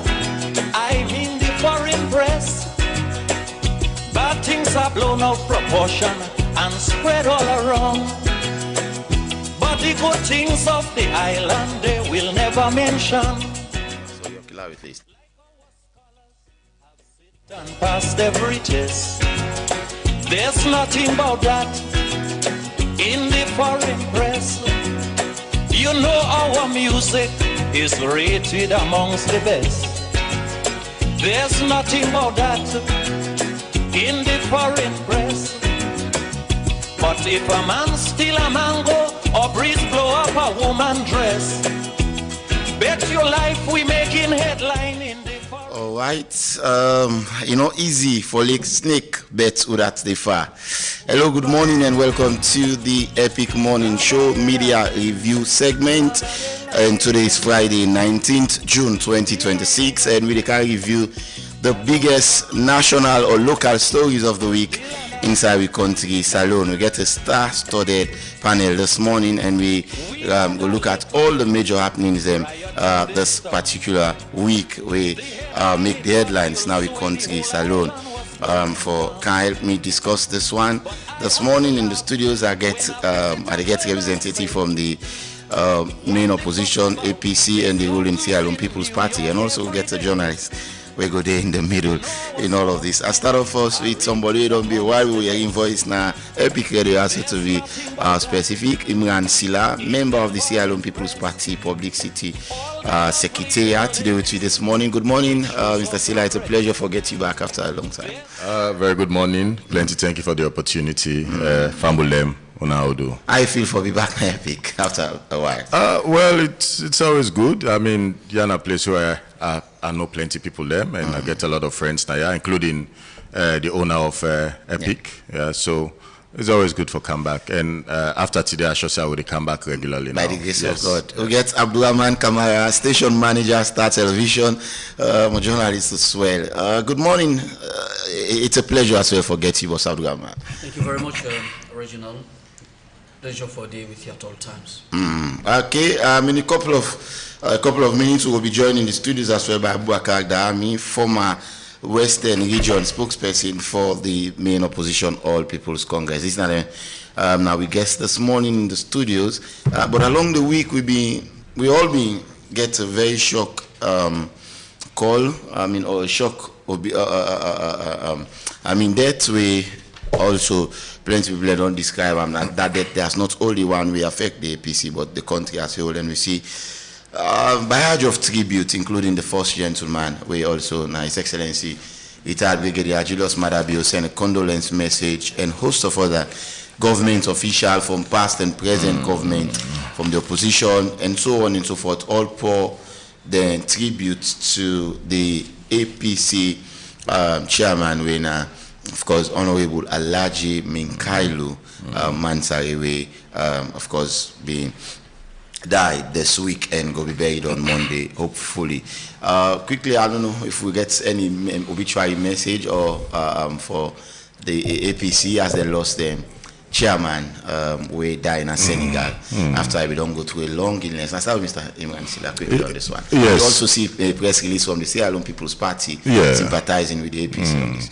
Absolutely. So yesterday we know say the family of the late Minkailu Mansari been there in a State House where His Excellency the President be able to express in deepest sympathy for the demise of Den Dadi, we be happen to be a very senior citizen and a state actor, served the government, served this country.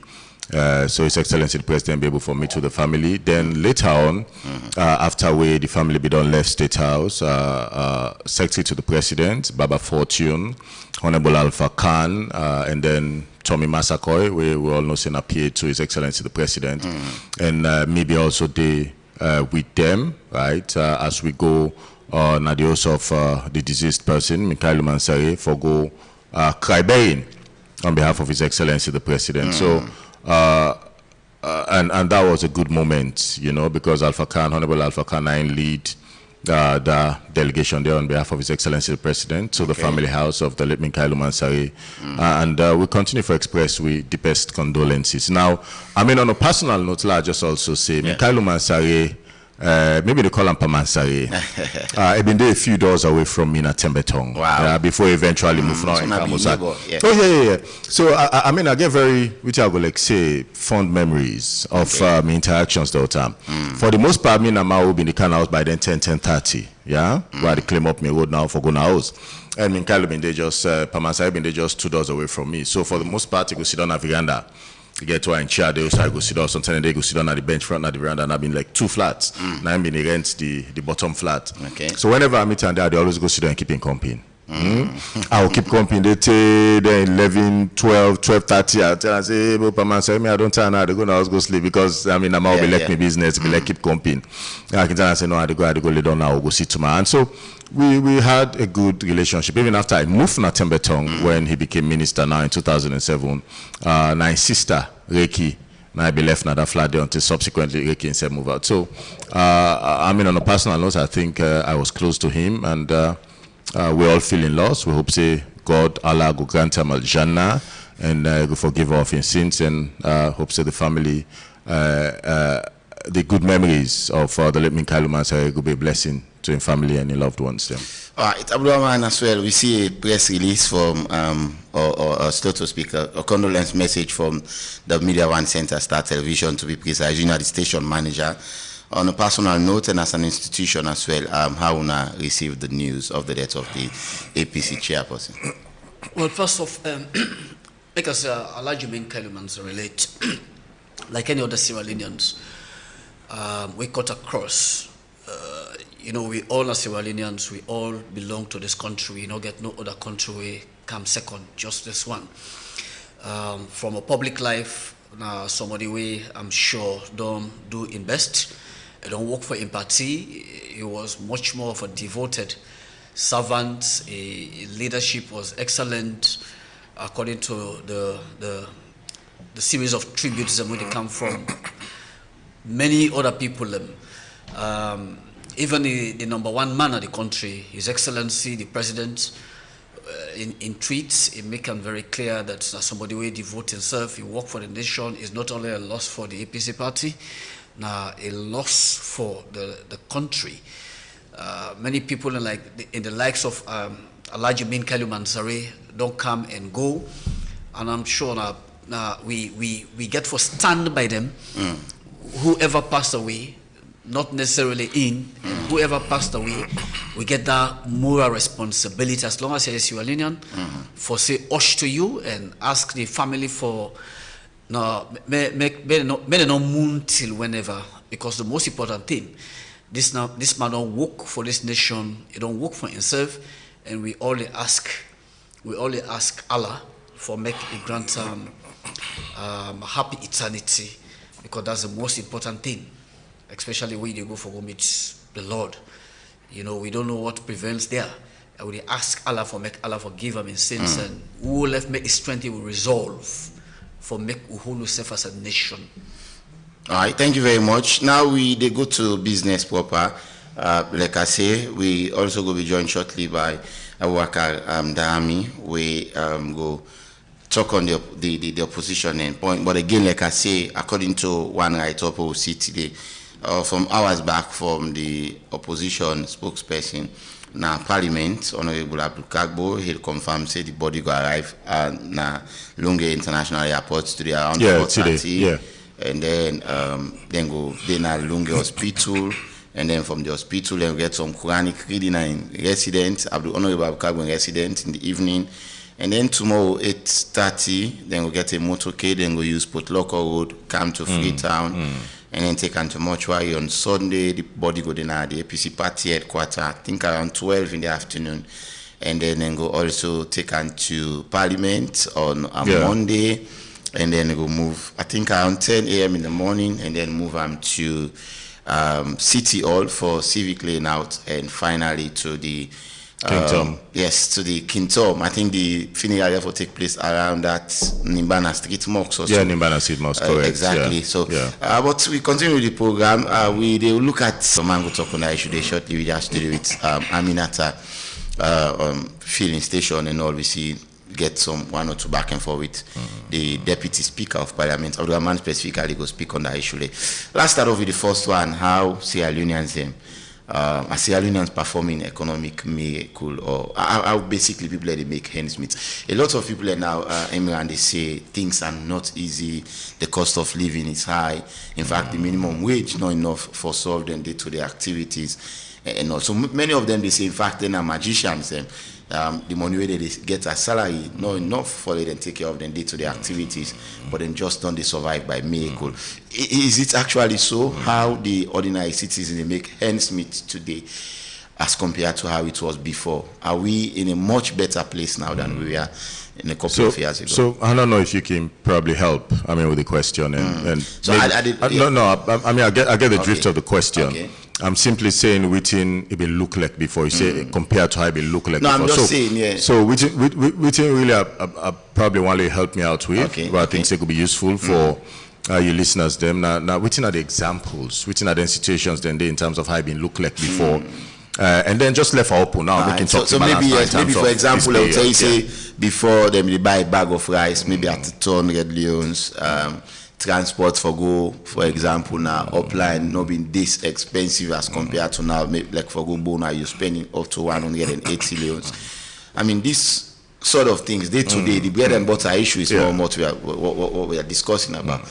And this was something that the president did mention that he would try for Carmen address.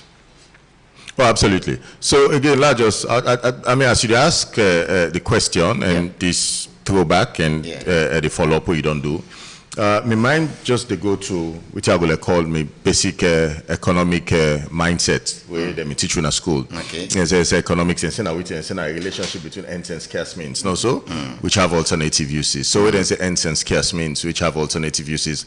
I think say it apply to every single individual, right? In terms of your resource income. And the things that you get for do and get alternative uses, so you get for now choose, right? That's where choice comes in now in terms of the things that we think are a priority. So basic things them in terms of I mean place for lay down, team for eat, picking a school fee, blah blah and all of that. And I'm very deliberate in asking you the question as to how it been look like before. So me 145 and go way beyond that one day. You know, our 10th Centre was secondary school, right? One of the best schools in this country, if not the best. You know, I go excuse both schools, right? For now. But look, even at the terminal day when maybe they go school and St. Edward, we get teachers like Mr. Sheriff, Mr. Timbo, Mr. Cisse, when they call SAS, and then there was another Cisse. You know. All of which will be in the Eden and they will be know where the teachers them they talk about now like how little the salary look like. So I'm telling you about over 2 decades ago, right? So that is in the early 90s or late 80s also. Yeah, early 90s. Okay. Yeah. So there's a continuum in a sense in terms of waiting people to receive us against the ends and scarce means then we get alternative uses in terms of waiting again for put and to. Now that would always be a conversation from generation to generation. Income resources. In other words, it's a generational conversation. No. But those are necessary conversations to have. Right? But I'm saying not to this generation, nobody get this conversation. The generation before we don't get our daddy then said don't get our grandpa themselves don't get them conversations. And if grandpa then still there around and go to tell you how their days were better, they talk to you daddy them now, the immediate one, and then go tell you about how their own days them in far better, Okay. So that's a conversation, and it's going to be ongoing. But here's the point, more particularly in terms of what this government don't do. We don't able for the very first time, I'm sure, since independence in this country, or ever in the history of this country, where we don't get a reduction in the price of rice. Yeah, and I say so because I remember also been going to the elections in 2023. President Julius Maada Bio in the secret election. All of the talk over there, price, the rest of price don't go to over 1,000. You don't this, done that, and it was around 1,000. It'll be the hover around the 1,000 mark, or slightly above 1,000, 1,050 or something like so, 1,100. But here we are. I mean, just last week I buy a bag of rice. I think that'll be about 640. Yeah, now PC and Sons, Kuta Road. So for the most part, if I not do PC and Sons, now Kuta Road, I go do the other branch in Alomli. Okay. You know, so it's 640. So you tell me how much don't come out of about 1,000, 1,100 of them, they sell a bag of rice leading up to the elections in 2023. Yabas don't go down significantly. Right? I mean, egg available in the market. There was a time where some challenge been there. Because onions will look scarce in the market. And that did not ever be the case again, because through the Ministry of Trade, through the Ministry of Finance, they meet with the one the way they're in the business of selling onions and all of them kind of essential commodities. And now we don't always get a surplus in the market. What am I trying to say? And consequently, as we talk around it, we also know, say now, for public sector workers, them civil servants, if you like, these governments don't increase the minimum wage, not to 1 term, not to 2 term. I think it's about the third. No, so when they take over, how much it be there? It was, I think it was about 500 or so in 2018. No, so okay. It's about 500 in 2018. Yes. Yeah. Now it's 1,200 now. It's over. So we don't increase them by 100% plus. Yeah, because 500 to 1,000 is 100%. So it's over. It's about 120% or something like that. What am I trying to say? You still probably over time then therefore reevaluate and reassess based on within the economics indices then they suggest, and see whether there's a need for further increase and all of them, and then based on the revenue generation, blah blah blah. You know, can get in kind of maths and they do across the board and say, okay, we'll go before do something. But this government sufficiently don't increase the minimum wage. We have done it 3 times now. And that shows that we understand that in the 21st century, in today's Sierra Leone, you need a little bit more than 500,000 will be bracket today, you know, for able for make ends meet, or for able for manage ends and scarce means. We get alternative uses, yeah. And we don't see a lot of efforts now in terms of how we're able for manufacture. We don't rest them now. Precisely the reason to make His Excellency the President we talk about agriculture and food security in this country. We don't see a lot of cultivation. We don't say importation don't reduce by about I think about 15%.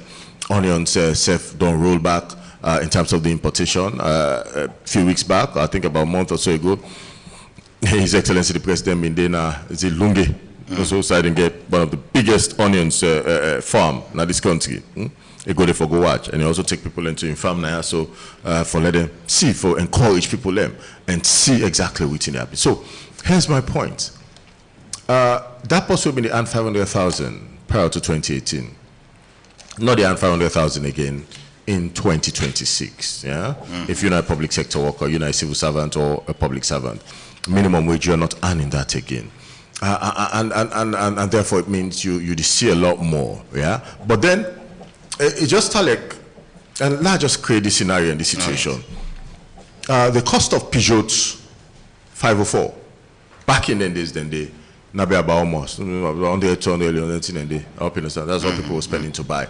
But in today's value, if you talk about that money day, with them they buy Peugeot about 20, 30 years ago, in today's value, we they talk about thousands of dollars. I hope you understand, in an economic sense. Okay. So what am I trying to say? At 500,000, you still in today's value, 500,000 will not be enough. I hope you understand, for anybody. And so minimum wage don't go to 1,200 now.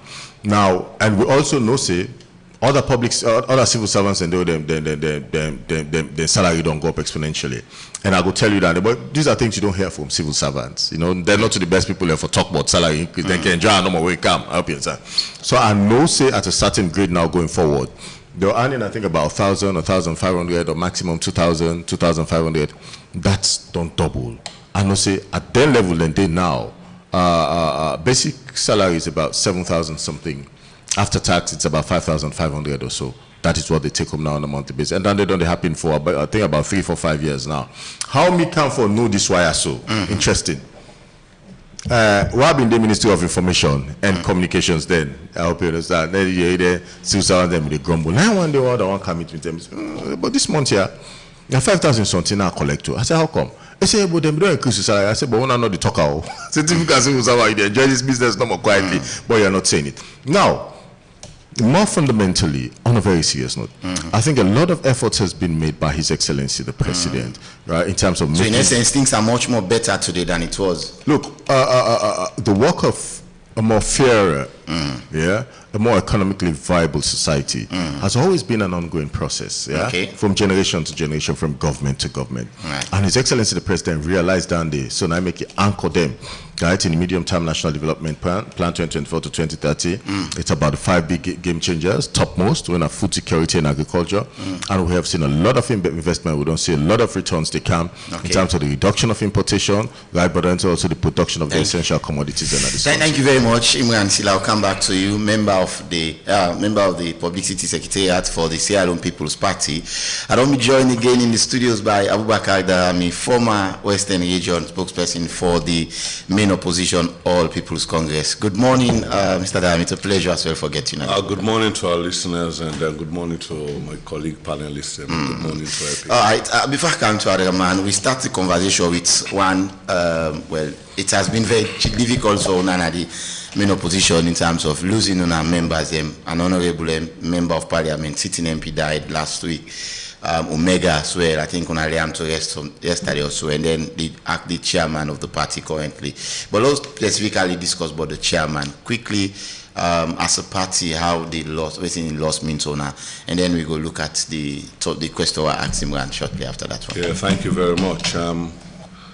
It don't be a very difficult moment for the All People's Congress for the past week or so that we don't get various funerals. People that don't die in the past couple of week or so.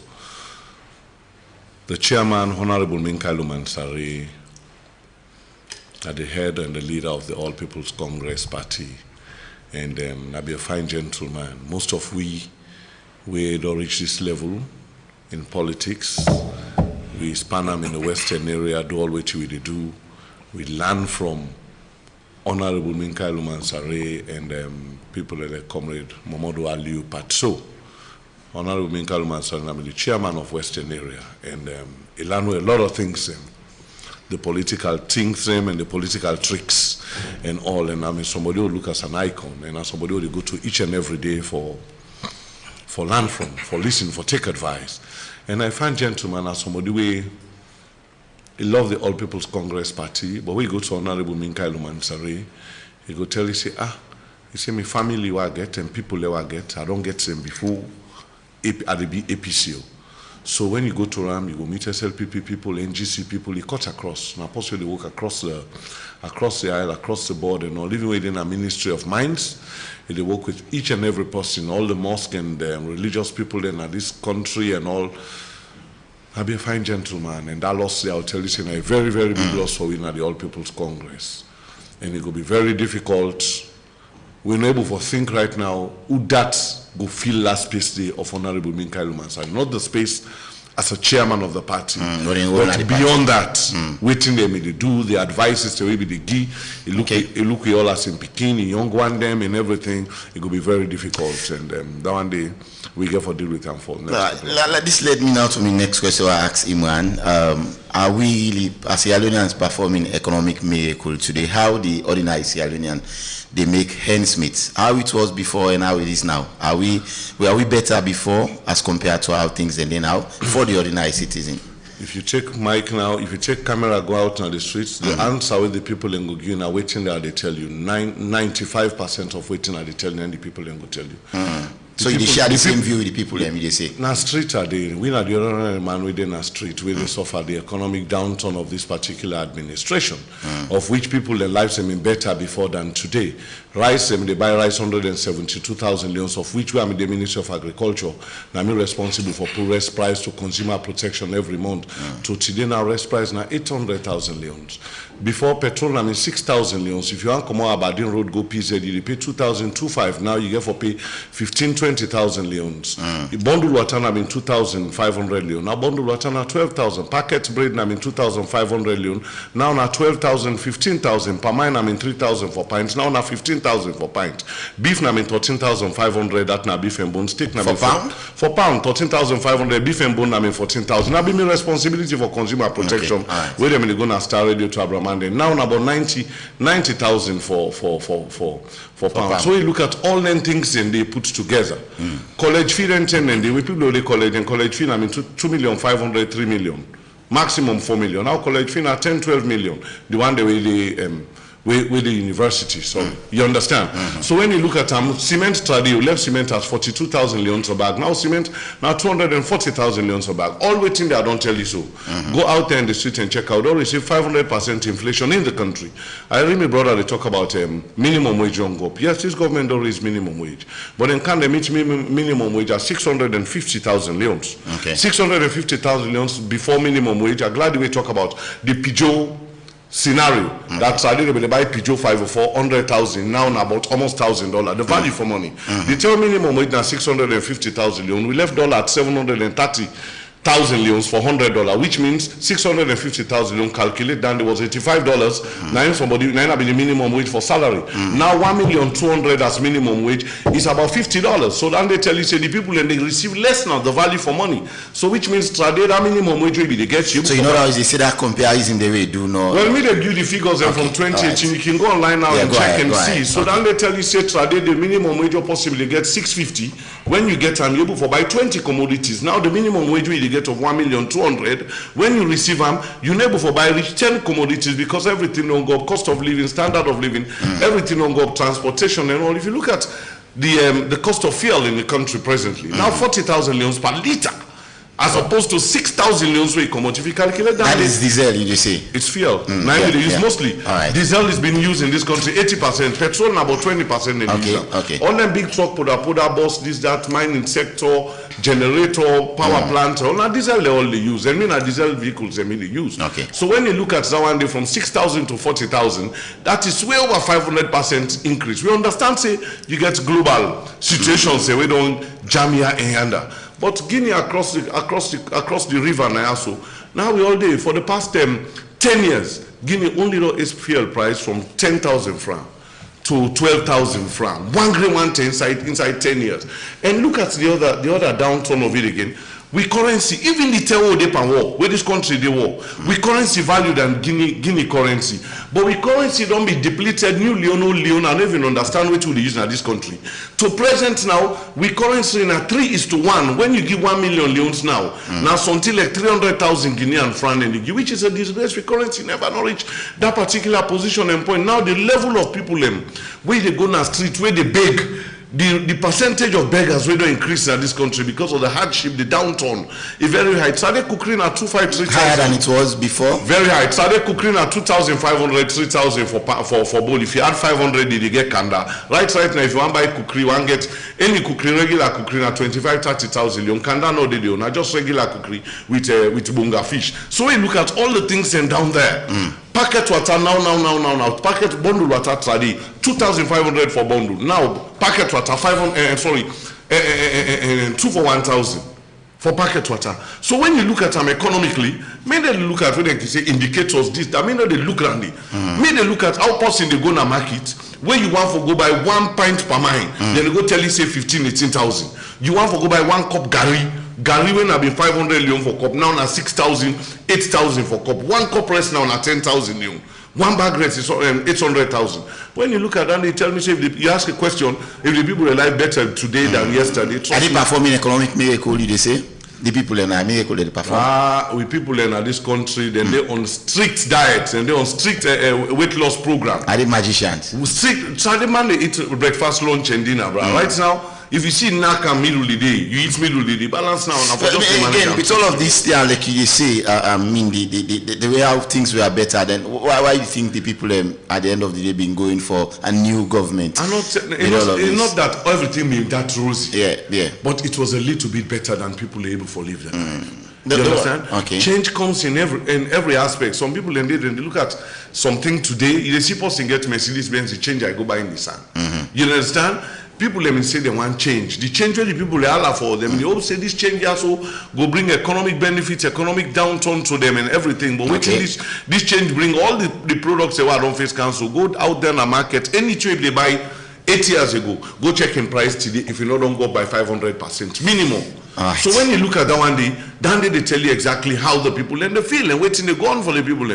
You understand? I think say the problem with this administration, I'm not telling you say it's a deliberate thing that they want to wreck the economy. I think say they put people in position when they understand waiting for do at the end of the day they disappoint the president and I make Udoland to the elected. All right, I'll come back to you shortly. Abdulrahman, quickly in all of this from the journalistic standpoint, we don't hear the politicians and all. Where do you come in? Are people really performing economic miracle now? How are you seeing the day-to-day activities of the people where they move around, people now various side them? How really then they survive now? Well, I must be careful for pledge a kind of a benevolent neutrality in this discussion. I don't want to be seen leaning on either Darami or Imran Silla here. But the stark reality say, any period, they come with a kind of enlightenment. Okay. Which it all happened 20 years, 10 years back. You don't compare them to what they happen now. And also a situation where we are in Bo, when I was born, right? I don't see what they buy for we. The same thing they buy, what they buy then, what they buy now is different.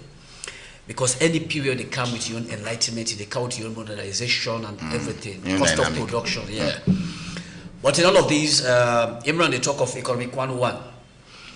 We get this thing still not become very much evident in the society. A vicious circle of poverty.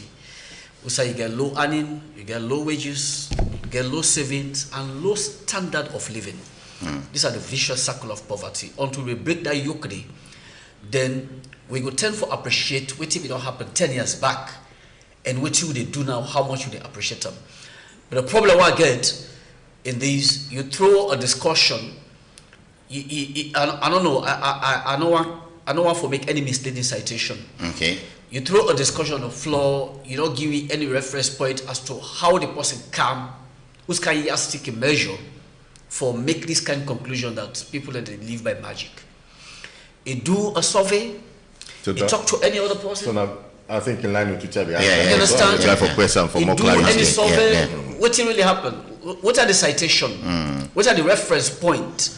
Or not just a discussion where somebody just imagine and throw out. No, it is not something that we basically deal with this topic. I think it was on Wednesday. We went out there. We had views of different Sierra Leoneans. I think that should have preceded by the way. That should have preceded that discussion. And then if we calm down.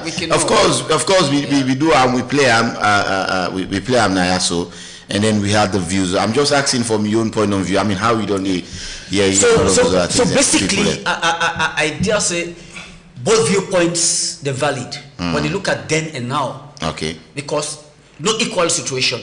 What if it don't happen 10 years back while we are in Bo, attending one of the best schools, Christ the King College. Look at something, right? You understand? The best school in this country. That school with yes. Let's continue. Don't deal with politicians. You understand? We are the bricks and third one. So for me, the point where Imran expressed or the point where Darami expressed, when you look at some, you evaluate the current circumstances, both viewpoints are valid. It all left to the political administration, how for engage, you put on measure for absorb the shocks. Because what is key, now how the people, they ensure they get good economic livelihood. You understand? You can't sit down and begin to talk about figures. You can't sit down and begin to talk about data. This is not what is concerning the people. Which actually concerns the people. How did they make ends meet?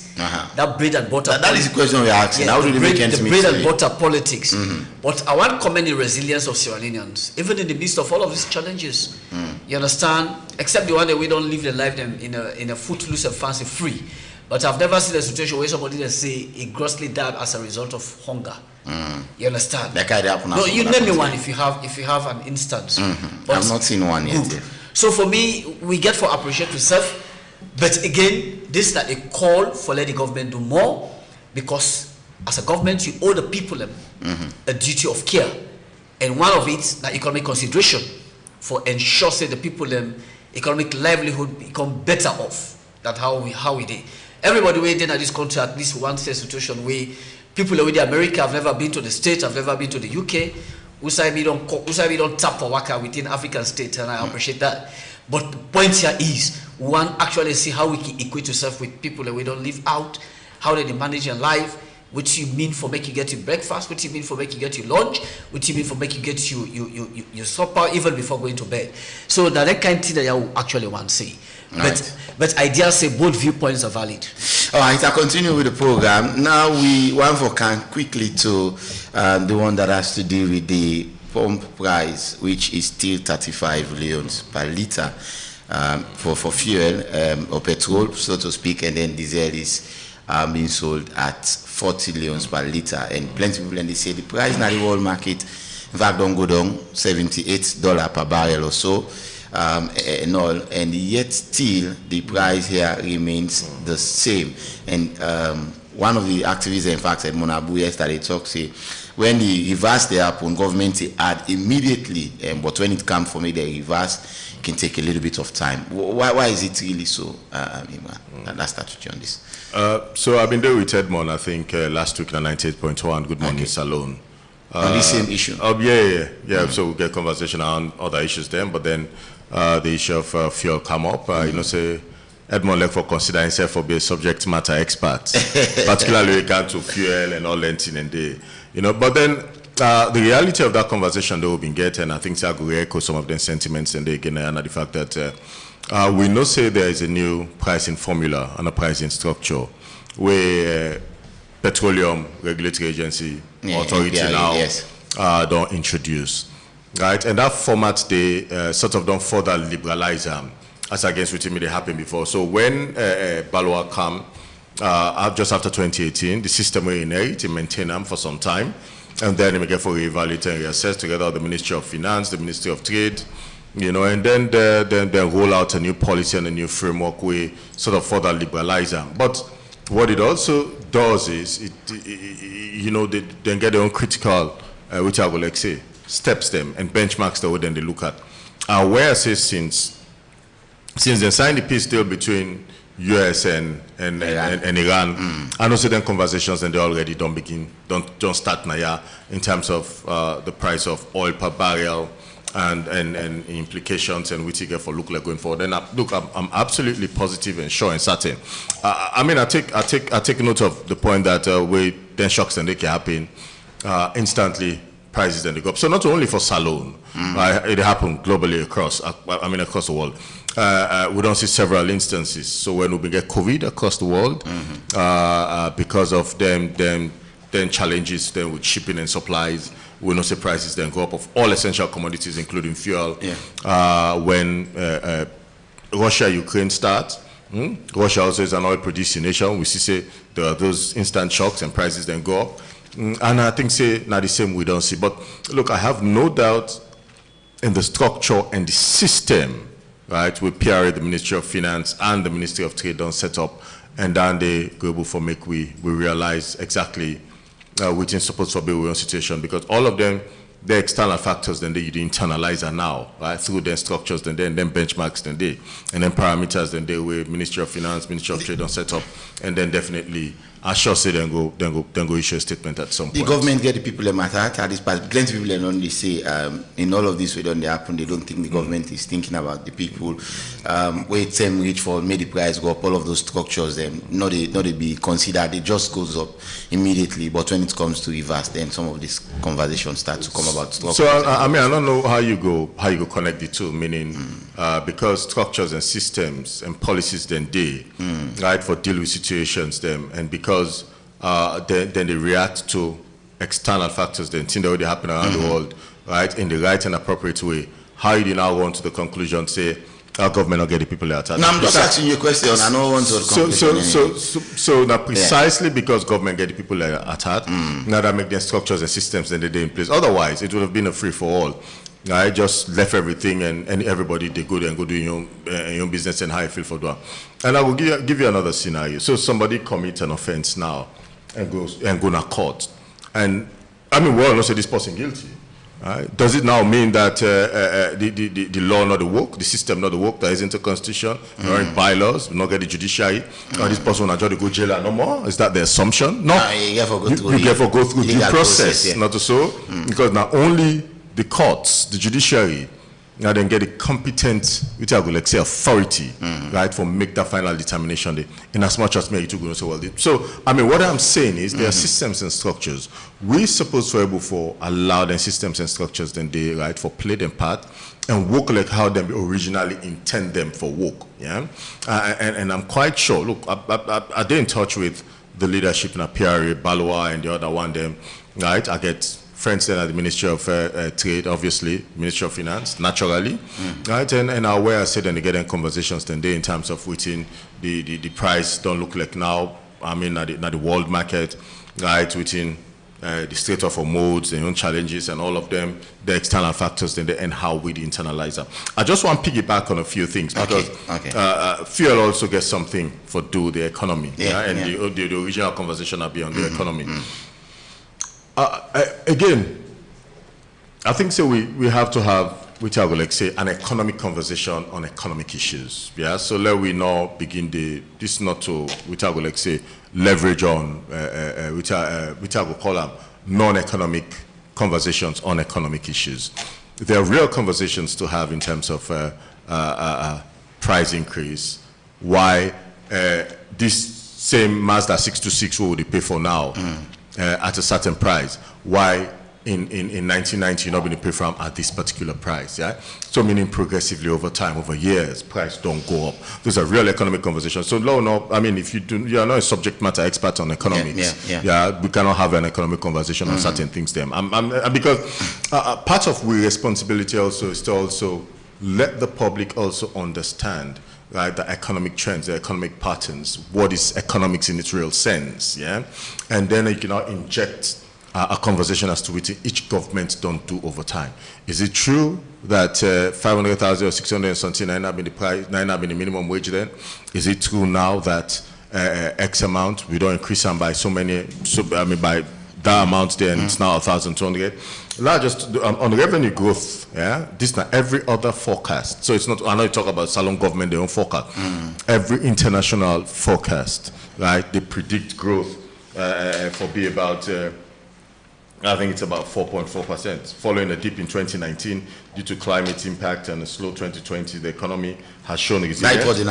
Growth, IMF and World Bank. You can go back and read them one. I mean, they now is public knowledge. Yeah, so you can go back to all of the one from 2018 to 2019 where they make them projections and predictions them in terms of economic growth, economic stability, COVID, Russia, Ukraine, and the impact on the global market and all of that. So this is thorough. No can begin to do which I will call it serviceman conversation to economic issues there. I mean, we all they lose out in the process because the people who already listen to them conversations there might not even understand. I hope you understand, so owe on to them.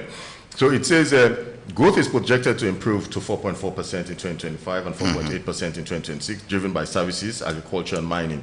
GDP expansion is expected to grow to 7.91 billion by the end of 2026. Yeah, mining and resource management, the sector continues to drive export growth, especially iron ore which accounts for 70% of exports, with new strategies intended to manage resource better. Yeah, just a quick two things there. I go touch on, and then I go see the floor. All right. They say revenue growth. The government has prioritized enhancing domestic revenue, with projections for 2026 showing revenue reaching 22.2 billion new loans of approximately 11.8% of GDP. The 2026 Finance Act passed in late 2025. This legislation aims to raise an additional 2.83 billion in revenue, representing 1.5% of GDP. Key measures include raising of corporate income tax to 30%, increase of goods and services tax, registration threshold, and taxing digital services for companies like Google and Meta. Now, here's my point. Yeah, I think we have seen a lot of stability post 2023. There was a headwind that we're going to go against, that's going to go into elections 2023 as a result of Russia, Ukraine, and other external factors. Right? But post 2023, we don't see a lot of stability. We don't see stability with regards to the exchange rate. I mean, every international economic indicator, right?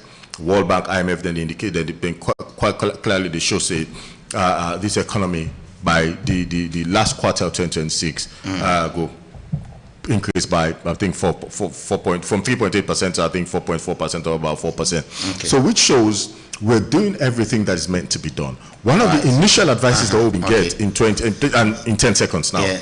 One of the initial advices that we've been get in 2018, 2020, and 2019 from the World Bank and the IMF, they encourage this government of President Julius Maada Bio for maintaining what you would call policy stamina and policy focus. Thank you. So thank you. I'll come to Abubakar Darami on this one, on the price of fuel, and maybe you go respond to some of the comments we make. The price of fuel, you know, somebody we don't get conversation on that sector. It's down in the global market now. In fact, it's been around 113 to 117 per barrel. And now it's about $78 or $77 per barrel and all. And up till now, it still remains the same here. And plenty of people don't say, even now within the main opposition, All People's Congress, have not been speaking about this issue. And Monabo accused the APC that the opposition have been silent. They only don't speak on matters which has to do with their own interests, but matters they get for the interests of the country. They don't only talk on them. Well, let me get you on this one. You want to take the economic part or the fuel part first? Let's take the fuel one quickly. The fuel part, yeah.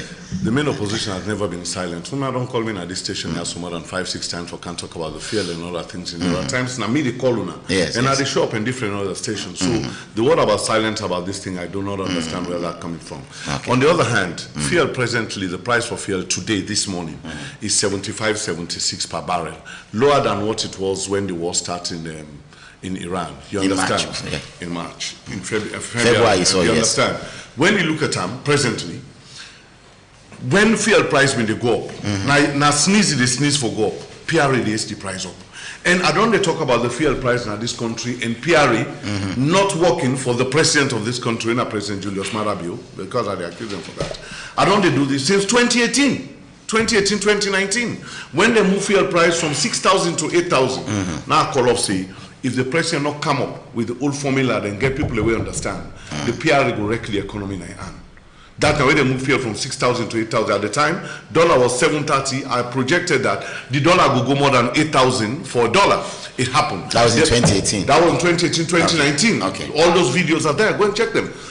When they move on from 10,000 to 12,000, I come back and call say, Mr. President, go back, because waiting then defend is for make fuel $1.10 per liter.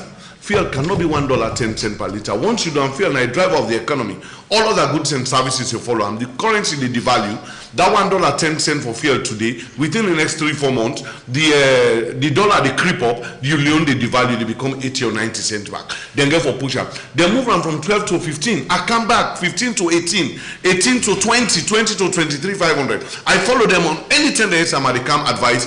The president the advice. You understand? Say look at what PRA they do. They are wrecking the economy.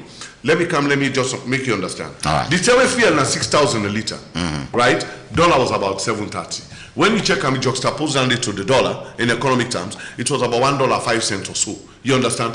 Today, fuel, okay, the tell now 28 before the war, 28,500. Then the dollar was about 24,000. It was still about $1.05. So it tells you not to say now the currency don't devalue. You understand? We enable all the economy, we enable all the currency. Now it's about 35,000-40,000. The dollar they from more than $1. Dollar I mean 2,370. From more than $1, the dollar don't go past 2,4 now. It go up. The dollar they go back. It they go take go meet them. Today the fuel price is $75.76 per barrel. In the world market. In the world market. Okay. Moban crude is $73. It's cheaper. You understand? Wait till you see from the peak of fuel we go to $118. Now we don't count on by more than 30%. Okay. When this war they go up, as fuel they shake, then they price up. Now fuel don't count down, not to today it go down. For the past 1 week it don't count down over 30%. So if you don't count down by 30%, we walk around it with the current fuel price. I think say fuel for the 20-something thousand now. You understand? That is on one side. On the other hand, the side where they push government say. You have to understand international politics. This war with Iran and America, it not they last more than 3 months. I say maximum 2 months, and then they de-escalate because the American president gets a leverage for going to war. After 60 days, he get for go Congress. And when you go Congress, definitely Congress they get okay for go into war because Congress get for send them to UN and all the rest of it.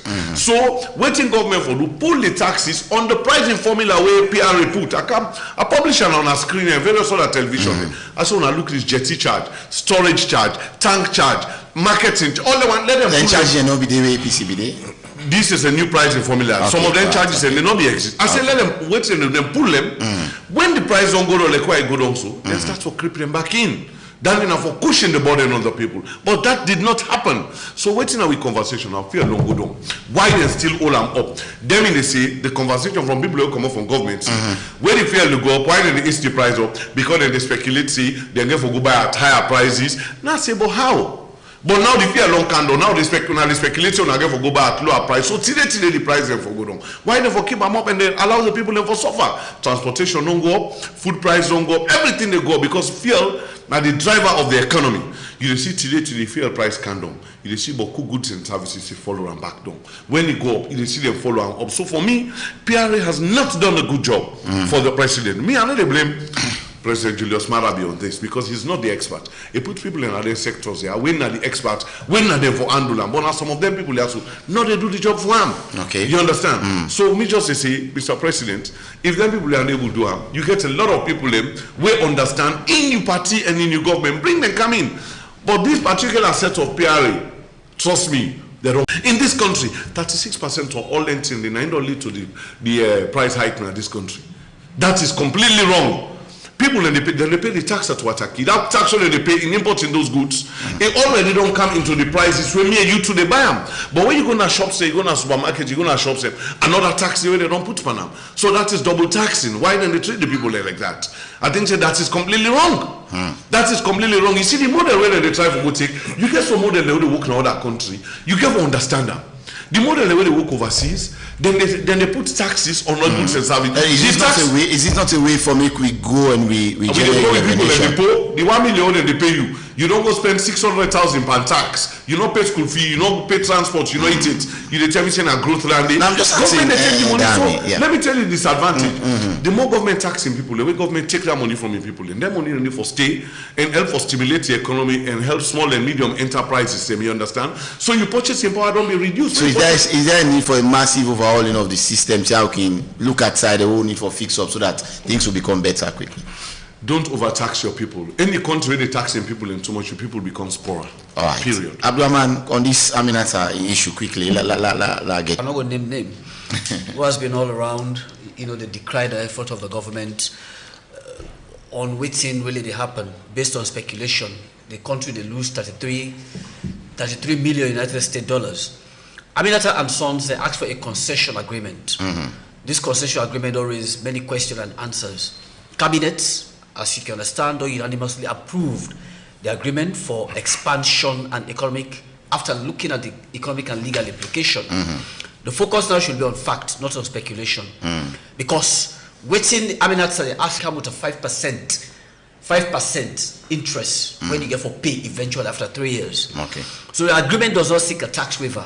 It look for a tax deferment where they come with a 5% for helping for facilitates on the investment portfolio and expansion on your services. This an investment model all across the world. The entry of Aminata as I tell you, I don't see the whole thing. The entry of Aminata into the oil sector, not a dead horse. I mean, just want to add, you know, as you explain within probably the factual accounts of this Aminata situation, I remember, I mean, Africa's wealthiest person, Ali Dangote. You know, you get this young refining away, invest billions and billions into. And he was being interviewed one time. Now they ask and say, I mean, within this challenge been look like? Now he say, if him be know that the oil sector, the oil industry, is saying that the most darkest place down there. I mean, you up again like some mafia. It's a mafia system. A cabal system. You don't understand it until you enter into it. Dangote, with all the money in the dunya, Aliko, that richest man. He says publicly admit say no, don't there na mafia there. In refinery short for over 2 months. He had to understand. With all the money, it was a difficult fight for him. So that just tells me exactly. I mean, some of the challenges that way anybody when they come into this petroleum sector now this country. But you do out there, not get for funny. You need plenty of her. So on that point, wait till they say just on the fuel price. I'm not blaming the president. I'm not blaming the government. Now just the same oil cartel and NPRA when they use as a tool. I just because don't put a public notice and they reduce. Because between you and I, the storage tank again in this country, we have 230,000 metric tons of storage in country. We usage in this country is about 18 to 20,000 metric tons. We mean if you flop with tank for 10 months, no need for buy fuel. You understand? 7,000 metric tons. I know this sector. I don't walk along this sector. You understand? But when you look at them, if the president not understand some of these things, and then people are no more, they go talk to him. When they talk, they put in jargon saying, it confuse Samandi. So me advice, let the president put some of the best people in, and people they not say fearless for coming to this sector and see how they can push that, or else the economy will continue. We will go for a short break. After the break, I want to begin entertain calls them. Stay tuned. This is not the Epic Morning Show Media IV segment. After the break, 07999493. Stay tuned.